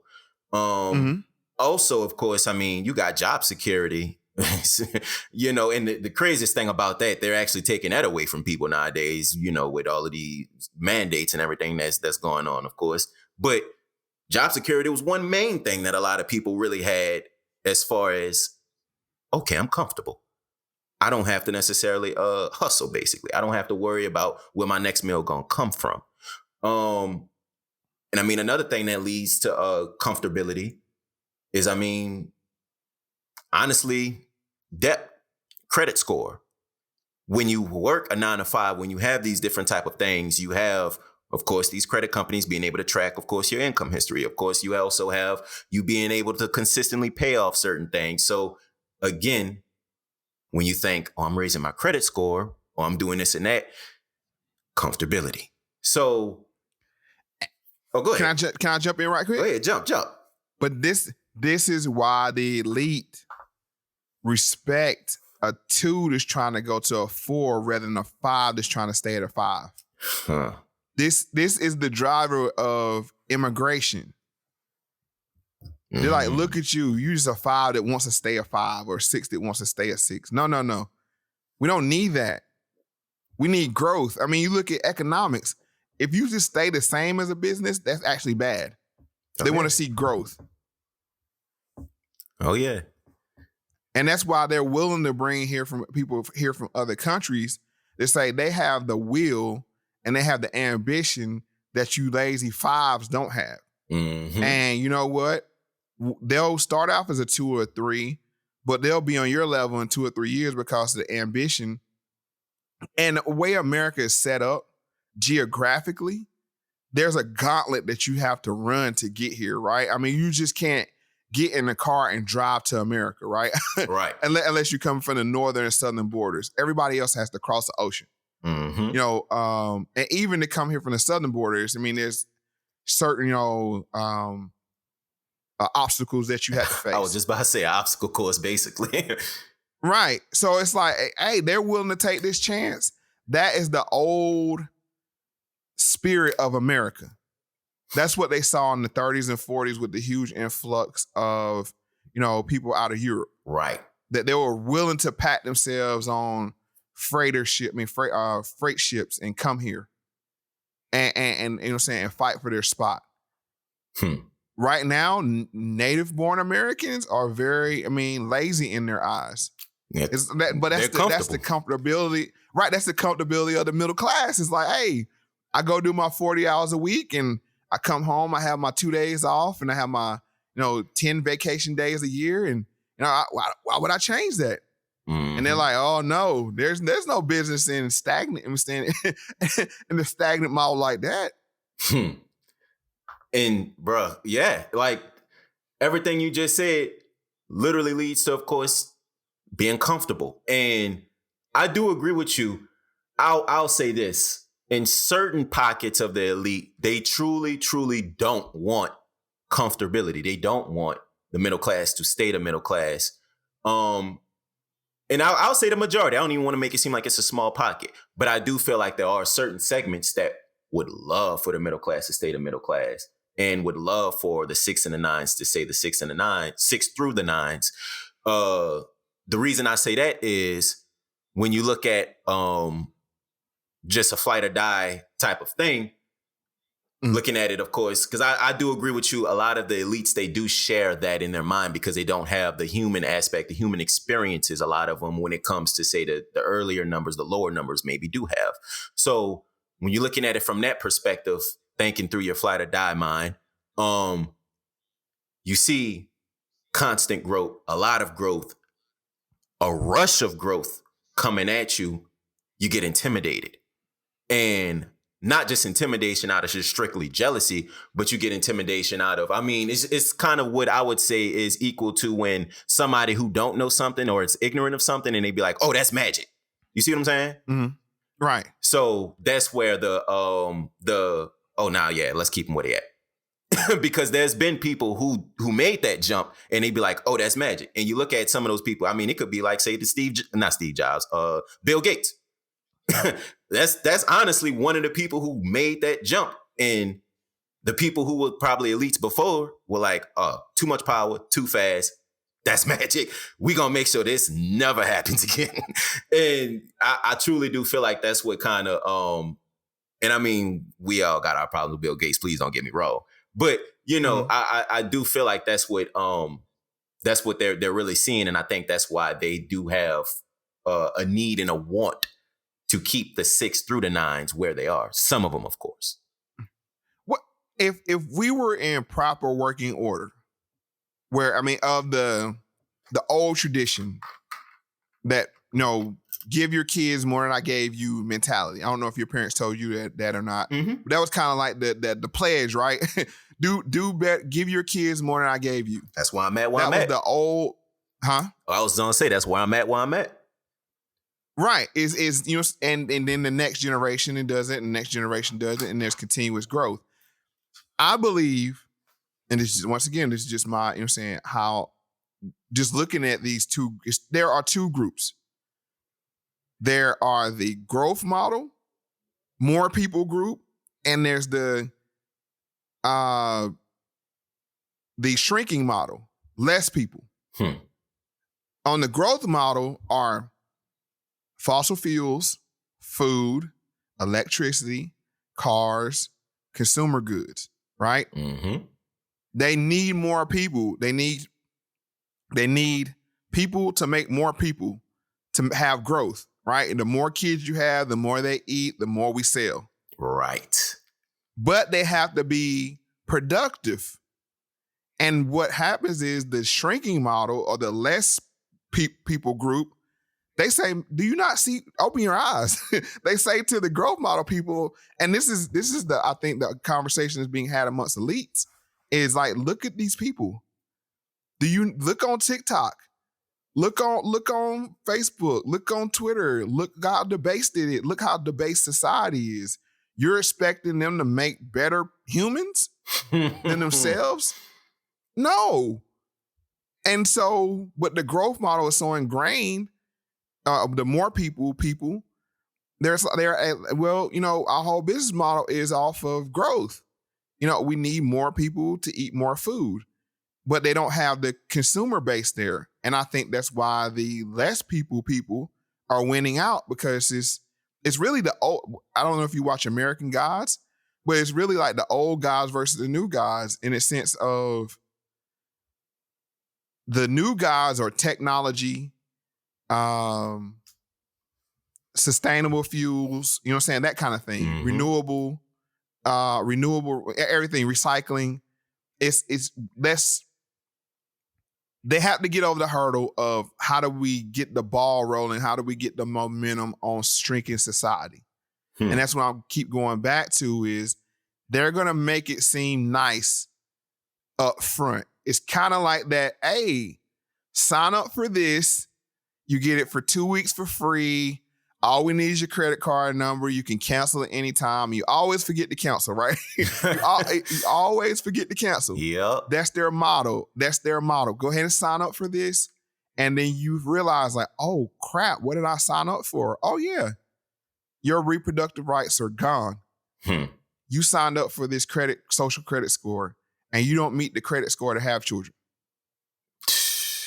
Man. And just that one simple decision can honestly alter the whole trajectory of not just your life, but your family life. And I mean, people all around you, honestly. And I mean, once, like you just mentioned, once they started going about the business of making it better than what it actually seemed, that's when, I mean, you got all types of really just all types of numbers being willing to grab that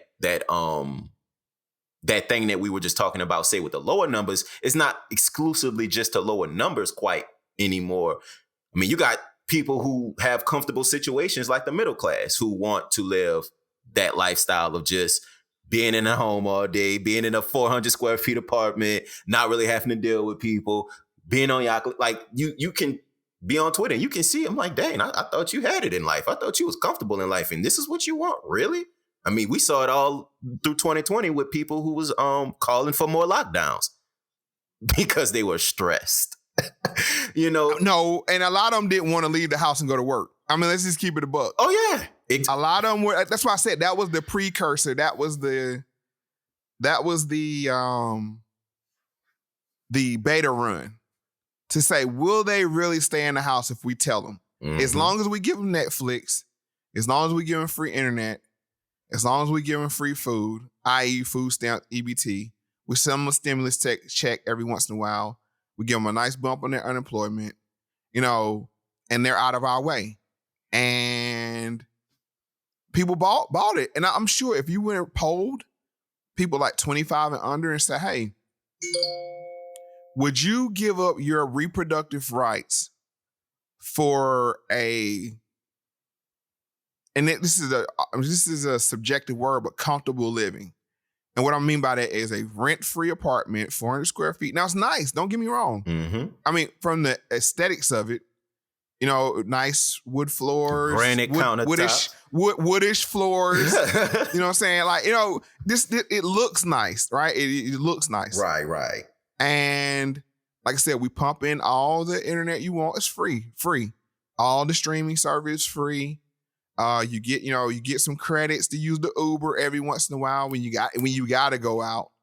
And we'll send a box of food to your house, like those blue apron boxes. You get you have a certain allowance that you can pick what you eat for the month. That you can use on DoorDash and Uber Eats. Right. Or DoorDash, you know what I'm saying? However you want to do it, if you don't feel like cooking, we'll give you a food allowance. And all you have to do is sign up that you won't have children. Come on, man. I bet you more would take that more than wouldn't.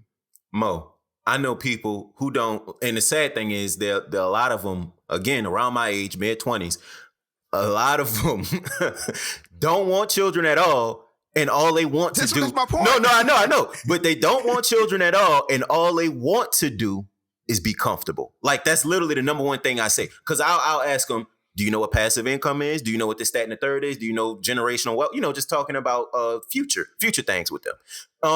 And they will literally go into saying, I just want to be comfortable. I ain't gonna lie. I didn't see my people do this, that, and the third. I didn't see all of the problems from here to there, and I just want to be comfortable. So once I get a job that's able to help me be comfortable, I don't want no kids. All I want is a dog.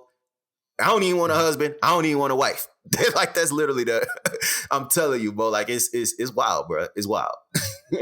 So if you offer them that deal, they'll take it. Oh yeah, in a heartbeat. And that's where we're at with society, I believe, is that there's going to be a deal made. And I think this is why the inflation thing, like, print more money up front, it'll be cheaper in the back end. Than these ladies, SOBs, you know what I'm saying? Not my word, but this is how they literally look at them. Like, then these lazy SOBs go out here and make babies, God forbid. Man. They can't even take care of themselves. And again, that goes back to our 2030 number. Well, our year 2030 is all lining up. Think about inflation. You think about the money printing. You think about the supply and demand. You think about the supply. It's not a coincidence. All of this is kind of happening at one time. Not saying the world is going to turn crazy next year or anything like that, but it's a precursor. It's an event. I forgot what you call them. Well, they'll get us used to say something via a movie, and then it happens in real life. What do you call that, Mo? Like it's a specific term. I think it's like extinct level. I don't know. Busta Rhymes had an album called it. You know what I'm saying? It's I forget. You know what I'm saying? It's like ELE. I forget what the acronym stands for. Yeah, I forgot. But basically, it's just. But I think it's going to be the opposite. Predictive programming. That's what I was thinking of. Predictive programming. But I think it's going to be very calm. It's not going to be crazy. It's going to be people sedated. It's going to, it's kind of like how you do roaches. Mm-hmm. Damn. They got tired of the spraying, right? You know what I'm saying? They can't spray anymore. I mean, it's very toxic. It's like, no, they'll just set out a little trap and the little roach will go on a little trap and it'll eat. It's poison, and then it'll go back to its little nest and die. Man, Mo. And like I said, I'm not saying this because I believe this. I'm just looking at how they're moving, and it's not by force. It's going to be by seduction that we're brought to our demise. Nah, it's just you with these like amazing analogies. I'm just mad that I ain't think of it first, because I'm like, bro, that is a perfect example. When we do the roaches, remember earlier when I was like, hey, yeah, they got to go get the raid? That's exactly what. No. the raid is old school. It's like, just put down the trap. Yep. And bro, like, and again, that does bring us back to, like we was mentioning earlier, just regarding the 6 through the 9s, that brings us back to, again, what ways of distraction are they using to keep the 6 through the 9s, just like we was referring to with the 2s through the 5s, and I mean, just laying down traps and stuff. What are they doing, say, through the 6 and the 9s? And to kind of help us with that, we actually have our second clip of the day coming from, our third clip of the day coming from, again, from Market Mondays, the podcast. And this is, again, going to be Ian just kind of leading and guiding us through what ways of distraction are being used. Let's stop the debating. Media, gossip, right?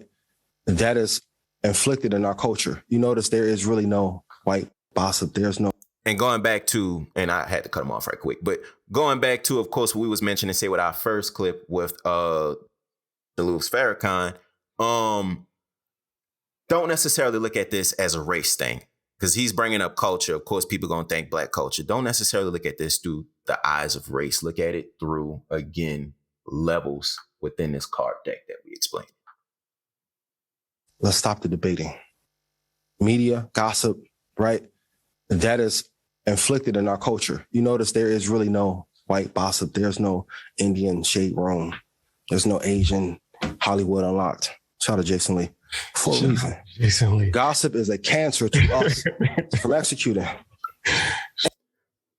And I truly feel like that is the number one way that they keep the 6 and the 9s exactly where they are. Because we was talking about, of course, the bottom numbers basically being distracted, and that's what keeps them where they are. Well, guess what? These middle numbers, it's the exact same method, but it's just a different type of distraction. It's just a different type of distraction. So instead of course, it being like we was mentioning, the 400 square feet apartment and always on the Oculus all day, say with the lower numbers, now it's gossip. Now it's when you go to work, what are y'all talking about? Or when you on a work call, what are y'all talking about? Or when you at church with friends, what are y'all talking about? When you at the bar, but whatever it may be, when you within this middle class, within this mid-level class, that's literally the number one thing and that's why the news is really so powerful upon the middle class and so influential upon the middle class because of the gossip nature of the news. Of course, it just feeds into gossip. And I think that's by design, of course, too. Yeah, and they feel like, oh, we're part of the club. Oh yeah, that's the main thing. We're part of the club. We're in it. We're not like them, the 5s and under. Mhm. You know, so, but they live the same lives, right? I mean, they get 1,200 square feet, but it's the same existence. I mean, you go to work, you come home. You know, I mean, just saying if you're single, and like I said, this is an epidemic of the non-family people. Yep. Because you live a 365-day, 7-day, 24-hour cycle, right? They have these corporate holidays that we go through. You know, it's one after other, after another, that keeps us distracted. And then you live in that 7-day cycle of you start on Sunday. Well, start out to say Monday. You try to make it to Friday. You go out on Friday. You have a day to yourself Saturday, half a day Sunday, and then you're preparing to go back and start your 7-day cycle over again. And then you live in a 24-hour cycle of where you wake up in the morning, you cut your phone on. That pretty much what you're talking about to the gossip now, or whatever's trending is going to shape your conversation, your thought for today, and that gets you through the the 24-hour cycle. Right. And you just rinse and repeat. Exactly. Because if you don't have kids, it's kind of like, what breaks that cycle? Maybe a vacation, maybe a holiday. I mean, that's what breaks the monotony, right? Because that changed the scenery in the movie. It's like what's it? What's the movie with Jim Carrey? Where he's trapped in the reality show, Truman Show. You know, the seasons change. It's like, oh, it's pumpkin spice, it's fall. You know, it's in the Thanksgiving, and then you go on from Thanksgiving holidays, to Christmas, and then Christmas, and the New Year, and then New Year, and then saying it out, you go summer vacation, New Year's and Black History Month, and then you go from Black History Month into what's that? The spring. Here's spring. Here comes Easter. Here comes June. Here comes vacation time. Here comes 4th of July, and Halloween, back to school. You know what I'm saying? And you just live through this cycle. And nobody ever stops and looks and like, dang, this is our corporate culture we live in. Man. And it's so sanitized. And Mo, honestly, you are so, and not to cut you off, but you are so on the money. You really just gave me a whole nother thought and a whole nother dynamic to add to not just gossip, but it's that cycle that you were just saying, holidays, and of course, just like you was mentioning, that cycle of what we're used to on a yearly basis. I do feel like that's definitely more tailored to, say, the middle class than, say, the 2s through the 5s. Because you look at the holidays, who truly enjoy the holidays more? Who truly enjoy vacations more? Who willing to do more? Who actually willing? And that, say you come to Christmas. Who willing to do more, the middle class or the 2s through the 5s? And that's where it's like, that's when you can definitely tell these are the things that's built specifically for this class to keep them where they are. I mean, give you an example, Christmas. You got people who's in the middle class on Christmas who has a goal to escape the middle class before. I'm talking about, say, when they set their goals for the year in January or whatever it may be. By the end of the year in December, some of them have the goal to escape the middle class and upgrade their life. But when December rolls around, they realize the struggles and toughness that they had actually doing those things. And then they splurge on Christmas gifts, further leading to more difficulty upgrading their lives because now they don't have the investment to make or, to do what they need to do. So that's where it's like that cycle literally keeping them where they are. And the reason for that cycle is to break up the fact that you're living in Groundhog Day. You had to change the backdrop. Because if it went for holidays, you would realize, like, hold on, I'm repeating the same damn day over and over and over and over again. Every Monday is the same. Every Tuesday the same. Hump day, you know what I'm saying? We have these silly little things like, oh, it's almost Friday.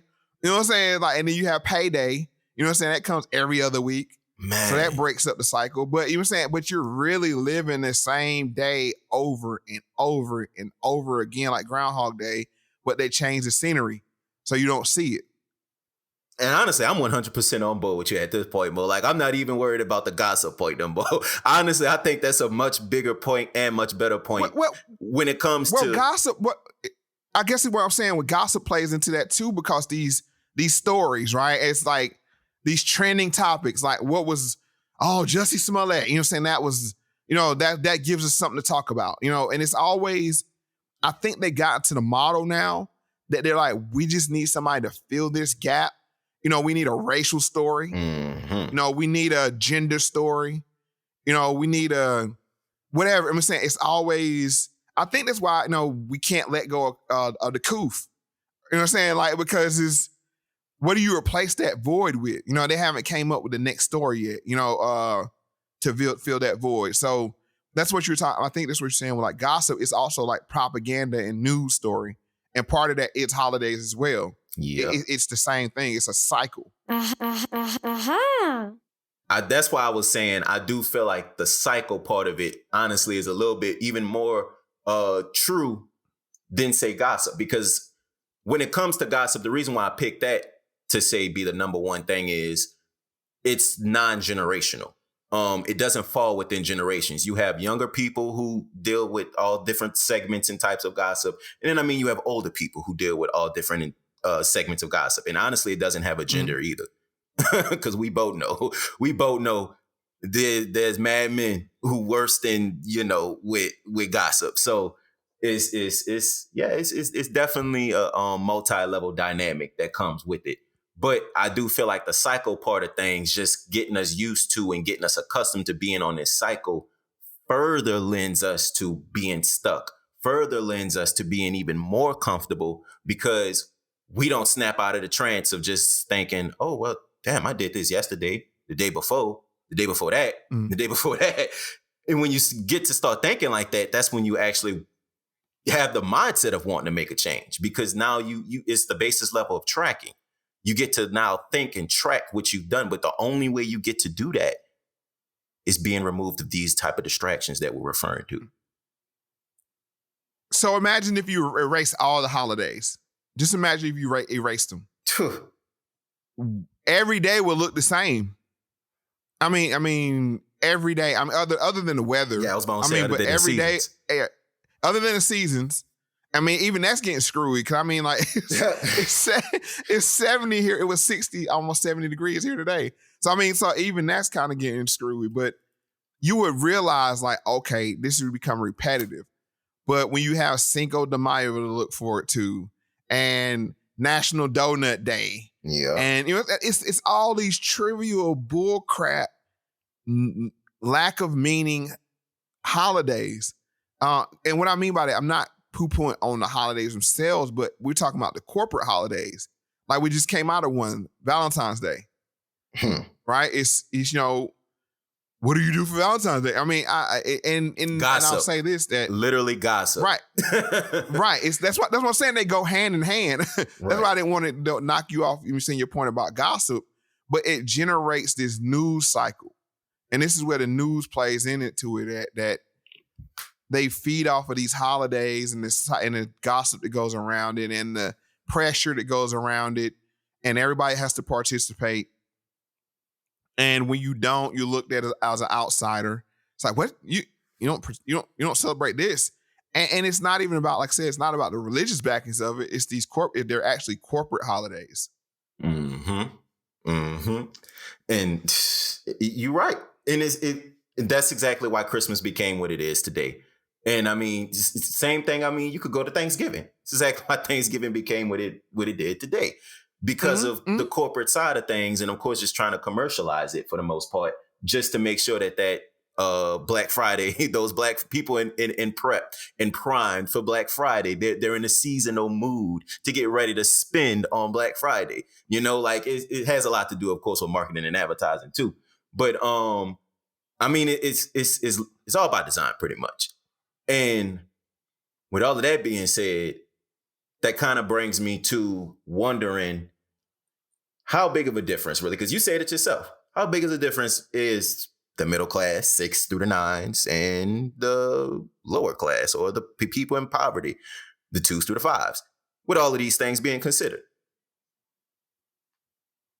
They're not because they're in the same 7-day cycle. Exactly. And that brings us right back to that point when you was about to jump off right quick, Mo, and go into, of course, the shrinking of the middle class.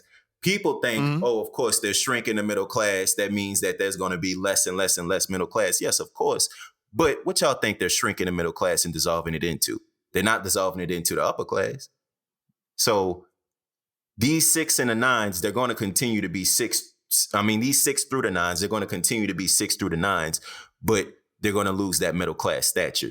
I would say, honestly, by that number that we were just referring to, 2030, when like all of these technological advances, all of the use to being comfortable, the need and drive and want to be comfortable, and then also the less and less of humanity, the wanting of humanity to thrive that we see continues, then that's, of course, I feel like what we'll be running into, the lowering and the dissolving of the middle class into just strictly being poverty, poor class, and then, of course, our tens.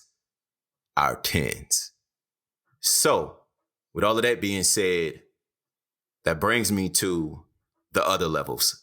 The other levels in this pyramid, of course, if you're looking at this on your podcast platform, you can see the pyramid that I'm referring to. We're talking about the tens. We're talking about the jacks, queens, and kings. We're talking about the aces, and we're talking about the jokers. So before I let you off, Mo, I want to quickly kind of give you what I feel like. And I do want to give, the reason why I saved this to the end. I want you to give me, of course, your opinion on these comparisons too. So I want to give you what I feel like basically all of these numbers are. I'm not going to do a full breakdown because, of course, I'm going to have that in another episode. Just wanted to give y'all a quick teaser. But I wanted to, of course, at least give these numbers and face cards and other situations basically a name. So looking at the tens, personally, I truly feel like the tens are the 1%. So you're looking at the common meme that we all talk about. Oh, 99% got this, and then the 1% got this. By the 1%, exclude the CEOs, exclude the business owners, and think about the people who were able to escape the 9s and graduate to the 10s.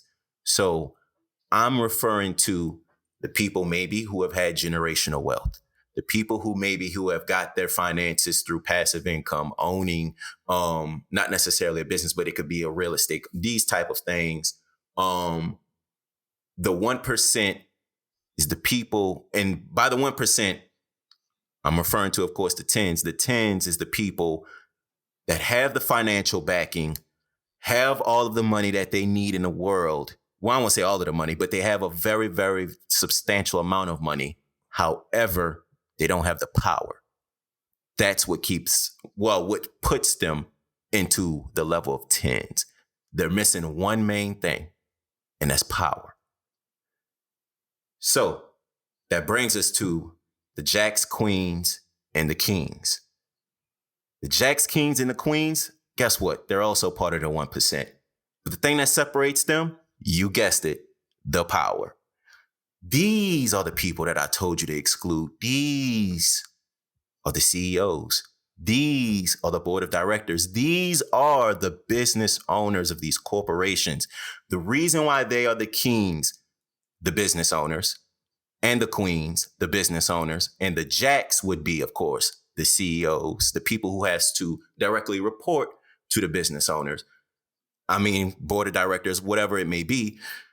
The reason why I say these are the face cards in our society is because of the type of society we run on. We run on a corporatism society. And I'm sure everyone knows this by now. You can just look at the vaccine mandates. Why do you think the vaccine mandates turned out how they turned out? Because the corporate side of our society has all of the power. And that's why they was able to run it through corporatism, basically. And I mean, it even goes further than that, past the vaccine mandates. And I meant to say Maxine this whole time. But even, yeah, I'll be running Maxine.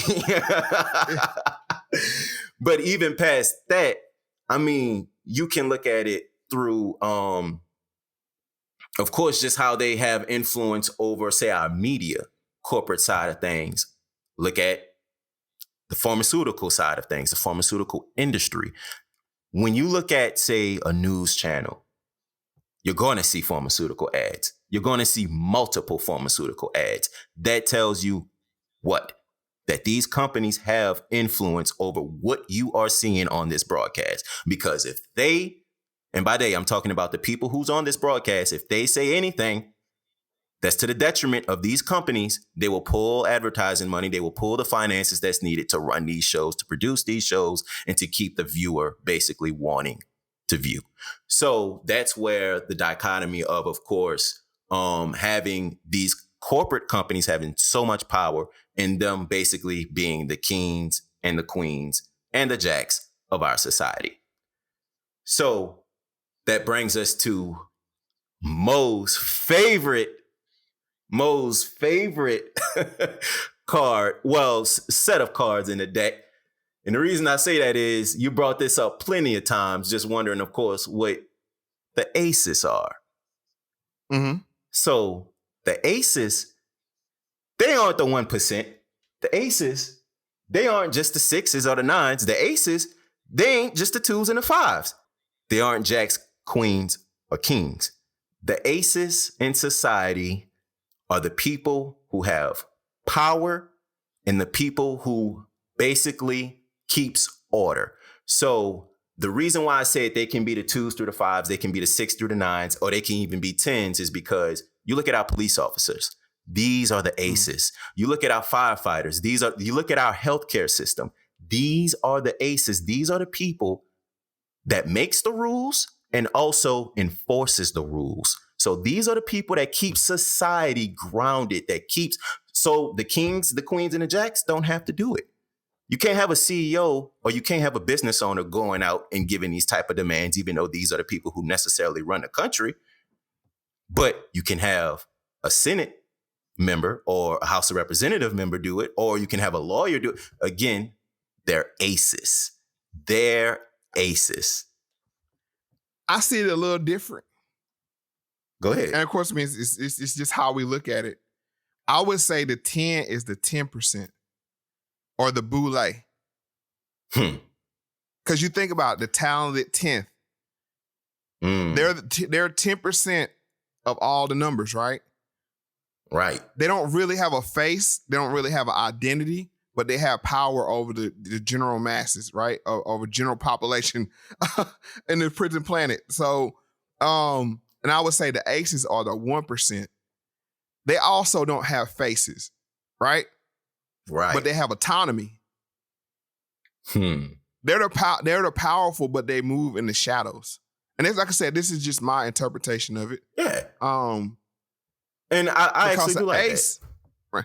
Because an ace, I mean, it only has one, I mean, it's representative of one, but that's autonomy. And when you're in the 1%, that's the one true thing you have. You don't have to worry about going to the airport. and you know what I'm saying? You get on your private jet, you go where you want to go, you stay where you want to stay, you come and go as you please. Right. The rules of society really don't count towards you. You know, you just move. You move freely. Mm-hmm. And that's why I said I think the 10 are the boule, and I would say that's the order keepers, right? And I would say like the politicians and those kind of people that actually have faces, and that would be the CEOs, the politicians, those kind of people would be the face cards because they actually have an identity. Because who owns your power company? Who do you buy your power come from? Who runs that? You see what I'm saying? Like right. Those are the real people. Like the stuff you have to have, the things you have to have, who owns those? Now I would say those would be the aces. And you know what? That, quite honestly, that is that is a good way of looking at it, Mo. That is a good way of looking at it. And I do agree with really the majority of what you just said. The only thing I would provide pushback on is regarding where the 10s, just say with the 10s. If we're looking at the numbers and just say all the numbers from 2 to 10, they don't necessarily have the power in society quite like an ace does or a joker. And I'm just referring to going back to the deck of cards, like a king, queen, jack, joker, these type of things. But that's why I know you were saying, of course, the boule, because the boule are the people who are literally right underneath them and they can't necessarily get up. Like they can't reach for being the king, the queen, and the jack, but they appear to have power. Right. Right. I mean, it's that they're delegated power, right? From the top. It's that, it's kind of like. And by the boule, by the way, we're referring to not just because boule people look it up and they'll think sigmas, those type of things. We're also referring. No. Yeah, people in I'm politics. talking about the bureaucrats. Exactly. The bureaucrats, right? The people that push and maintain order. The people that sit on these school boards. The people that work in the federal government and like for the CDC. Fauci would be one of those people, right? You know what I'm saying? Now, he's been elevated to a jack from a 10, right? He was kind of, but in the kind of like faceless at first, but now he's kind of been elevated to have a face. But those people that really make the decision, they enforce the decisions. They don't make the decision, they enforce the decisions. Mm-hmm. And they're the ones we interact with. We don't really interact with the face cards. We see them, they have a profile, they have an image, but we don't interact with them. It's the underlings. It's like when you go to a hospital and they say, well, we just do this because we're told to do it. That's the bureaucracy, right? That's the, it's like, I'm only enforcing this because I have the highest position in the numbers and I don't want to lose this. Right. You know what I'm saying? So I'm going to enforce it on you other numbers. Yep. But when it's all said and done, the face cards have rulership over them. Mm-hmm. And I say the aces hide in the shadows because they don't have a face. And just to go, that. Go ahead. I was just going to say, just to talk further on what you're talking about, say hide in the shadows. Again, everybody, look at that graphic that's on your screen regarding the cover art, and you exactly see what he's talking about. You see how when you look at the pyramid from, of course, the left side, you can clearly see, of course, you see saturated colors. You see actually highlighted colors. You see the light shine on these colors. This is what society basically sees. This is what we see in society. And then you see on the right side of things, of course, you see the shadows. You see the people who work in the shadows. You see, like I mentioned, the lower level aces, the mid-level aces, the higher level aces, and then, of course, the jokers. Well, go ahead, finish. I had to, of course, just break that down because I don't think I told. Yeah, I mean, because the people, the tens. I'm gonna say this: the tens didn't come up with the mandates; they enforced it. Yep. And really, the face cards didn't come up with the mandates. You know what I'm saying? They were seen the ones that to decide, make the decision. But really, we know the aces made the decision. Yeah, and this is how it's gonna be. And that's exactly why I was saying the aces would be the people who's the rule makers, the lawmakers, the people who basically sets the order, kind of. Right, but I mean, if you notice, even in Congress, they say we don't read the bills. You know what I'm saying? It's like they'll tell you, it's like we don't know what's in it, we haven't read it yet, but we're voting on it because we already been told by the aces how to vote. Yeah, we'll figure out what's in it later because the aces is the one that pass down the agenda and the one that shapes society. And they leave it up to the face cards to be the face of that. While they hide, like I said, the aces hide in the we don't know who makes these decisions. To be honest with, who owns your hospital? Who owns your power company? Who are all the things? Who, at the end of the day, who calls those shots? It's not the CEO. It's really the board of directors. And that kind of go like to the deep state kind of thing. I don't want to go too, but that we don't know who they are. They're in the shadows. Basically. But those are the real power brokers. Yep. And with all of that being said, Mo, because I'm the more and more the more and more you speak it on the aces, the more and more you actually making me think I may have to maybe just switch around now. Cause I ain't gonna lie, you kind of influencing me a little bit, Mo. You kind of getting it. But I'll say this. When it comes to past the aces, there's one last level. One last level that we haven't even mentioned yet. And if you're thinking about, again, a deck of cards, just going back to spades, one last level that trumps everything, the Joker. Big Joker, Lil Joker, the Joker. And going to, if you're looking at our pyramid, of course, that we made, look at where the Jokers actually are in society. Of course, they're visible, so they do have some light to them, but they're at the top. Also, one thing about the Jokers, they have probably the most, and I want to say probably, because it's not really a probably, they do have the most influence out of anyone in society. These are the people who influence. These are the people who go hand in hand with the aces, mind you, to carry out the law and order, to carry out the rules and regulations, but they do it in a way that's more digestible. They do it in a entertaining way. So the Jokers in society, you can guess, are our entertainers. You can guess are our media. These are the Jokers. These are the people that's influencing us. These are the people, when you listen to NBA Youngboy, that's telling you to do these things, that's trying to influence, and I won't say trying because I don't want to paint him out to be like that, but he's pushing influence on us and on people. And it's the same thing when you go to, say, CNN and you see Don Lemon. Same thing he's doing. These are the Jokers in society, the people that needs to, say, deliver the message, which is why in rap, we be seeing a lot of the thing, a lot of people be like, oh yeah, that's true. Yeah. These are predetermined Jokers that are given to us to deliver cold-hearted truth. So when you go to Gorgeous by Kanye West and you see him say, I forgot that line he said about AIDS and stuff, but he was basically talking about, I'm sure you listen to Kanye, Mo, but I'm sure that was the ultimate Joker. When you say he's the ultimate Joker. Come on, man. Come on. Ultimate, the big Joker. Yeah, he's unpredictable.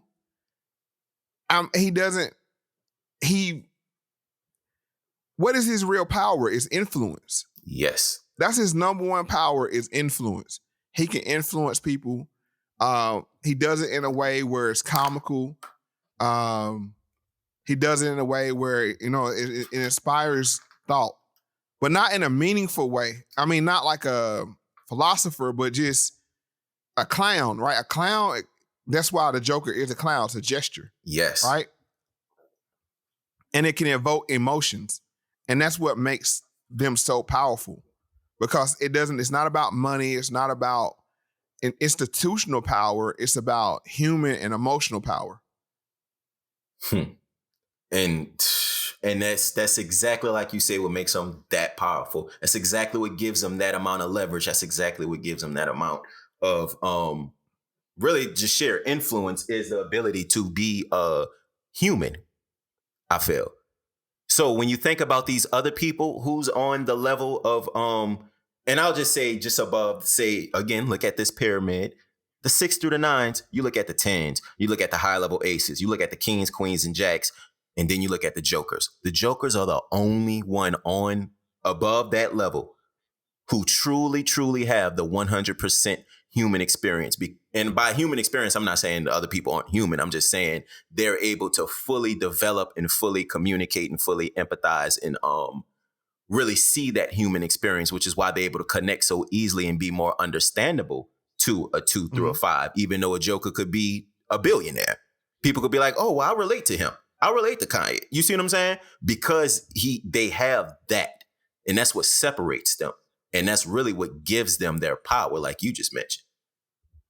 45 Savage is another one. Yeah. If you just sit down and look at policies, he don't know what the hell's going on. As far as, that's not degrading to him, but I'm just saying that's not where his power lies. It's the power that he can evoke emotions in people. And, and that's his real power. And these are the people that control the headlines. Kanye, anytime he wants to control the headlines, he can. He just come out, say something, and people are going to pay attention. Whether you like him or hate him, you're going to pay attention. And that's what really gives them their power. Yep. And just going back to what you said with Trump, just to give y'all an example, you think about with Trump, one of the first things, honestly, that really woke up, I won't say woke up, but what really got to a lot of Black people was when he got on stage and said, I did. Wait, what did he say? Did he say he was like, I can do more for you than any other person? He said something like that. Then he was talking about the Democrats. What do you have to lose? Yep. Then he was talking about the Democrats. Start the clown show. I mean, like, and his whole campaign was a circus. Yes. And I don't, like I said, once again, because I respect the power of a gesture, right? I mean, that's power when you can say, you know what, all you professional politicians up here, I'm going to turn this into a pie throwing contest and you can't beat me. Mm-hmm. And they tried. And he took them down one by one, the whole Republican primaries. And just to touch on that, going past the Republican primaries into the actual 2016 election, we saw what happens when, in my case, an ace, or in Moe's case, a queen, mm-hmm. goes into trying to be a joker. And that's exactly what we saw with Hillary. We saw Hillary try to step to a joker level, and it definitely didn't end well because she doesn't have what Trump had, what Kanye had, that human, and I'm, again, not trying to call her human, not trying not to call her human, but she doesn't have that, the ability to empathize or the ability to say, oh, this joke is actually landing with people. Like with Trump, he knew these little catchphrases that he had, like Crooked Hillary, is going to land with people. Right. They didn't even think of that. I'm talking about the Democrats, Hillary and all of these type of people. They didn't even think of that. So their insults were like, that don't even sound like it's supposed to be coming from you. When they tried to throw in a joke or two, it just didn't land at all. So that's where, of course, it just leads to these jokers. If you try to even emulate them or step in their lane, it's possible for you to lose the level that you currently on. What they say? They bring you down to how's it? I forget how the saying go. They bring you down to a level and beat you with experience. You know what I'm saying? Like kind of thing. Like that's exactly what they do. That's like I said, that's the thing with Kanye, and it's the same thing with Trump, and that's why they see each other in the same way, because they can take something and they'll bring it to their level. And not saying it's even less, because I think what they have is emotional intelligence, that they understand how they'll be received mm-hmm. and how they'll be seen. Where a lot of these like face cards, they lack self-awareness. Exactly. And they're very conscious about that. Where they're like, we're just going to get the job done. Whether it takes a pie or a cry or a laugh, you know what I'm saying? Whatever it takes, I'm going to make you, you know what I'm saying, evoke emotion in you. And they win the people over. Or I'm going to say this, they're not win the people, they polarize people. And that's really, again, when you have the ability to do that, and when you even have the foresight to know that you can do that, that's when the jokers, of course, become dangerous. That's when they become cancelable. And that's when you see Kanye trying to I won't say Kanye, but people trying to steadily cancel him. Same thing with Trump. And, that's what really, when it comes to us as society, and even us as, say, numbers, because I'm sure most of my audience who's listening to this are likely they can find themselves a home in one of the numbers. Mm-hmm. That's when we, as a whole, we just kind of have to look and see these people for what they are. See the jokers for what they are. See the aces for what they are. See the jacks, kings, queens, tens for what they are. And when we do, that's going to be one of the easiest ways for us to remove distractions, because now we see and take things a bit more serious when it comes to our society. And can I make one final point? Oh, yeah. If you notice in the game of poker, when you're in a pair, you're stronger. And when you're in three of a kind, you're even stronger. And when you're four of a kind, you know what I'm saying? Like it's 4 twos can beat 2 kings. You feel what I'm saying? Yep. Or if you got a flush, you know what I'm saying? Or if you got a straight, you know what I'm saying? And what I mean by that is, if the numbers can work together in some kind of order, whether it's pairs or sequential order or the same suit, they can beat the higher ups. Yep. And that's the real power of collectivism, not in the communist sense, but in the human sense. If we work together in synergy, you know what I'm saying, that the top has no real power.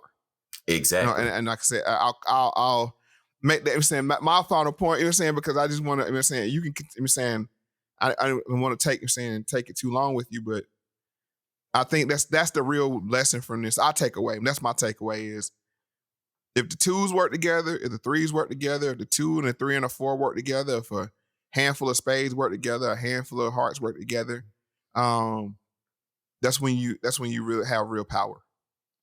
And honestly, Mo, I couldn't have said that any better. And when you think about, of course, working together, you first have to realize one thing. What can I bring to the table? What value can I bring? What value is he or she bringing? And how can we collectively raise value? And let me tell you one thing. It can be done many, many, many, many ways. Many ways. And honestly, it can be done just by listening all the way through. It can be done by offering up your support and considering what you got, considering what you received, and then considering how you can give it back, considering how you can give value. And of course, I'm gonna give my brother Mo and Adam Curry a shout out for this because they actually very heavily influenced my value for value segment that I do here at the ShiftMakers podcast. And of course, if you would like to give value, I mean, look at the show notes. We got a CashApp, we got a PayPal.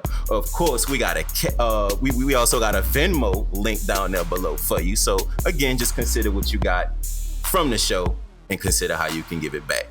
And I mean, if you can't do that, of course, just regarding a donation, all types of ways. Like I mentioned, listening all the way through, sharing if you feel like you got value while you feel like your partner ain't gonna get value. And I mean, leaving a review. We got all types of podcast apps we listed on. Leave a review, leave a 5-star review. It helps us get shared. It helps us get noticed. And it helps us push, of course, the message that we're trying to get to people. So with all of that being said, thank you for your time, Mo. We definitely do appreciate this. I enjoyed it and I hope to come back soon.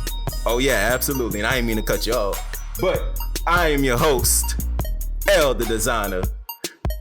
Of course, co-hosting along with me, Mr. Moe Factz. Definitely check out the link in description. Definitely do check out the Instagram and his podcast.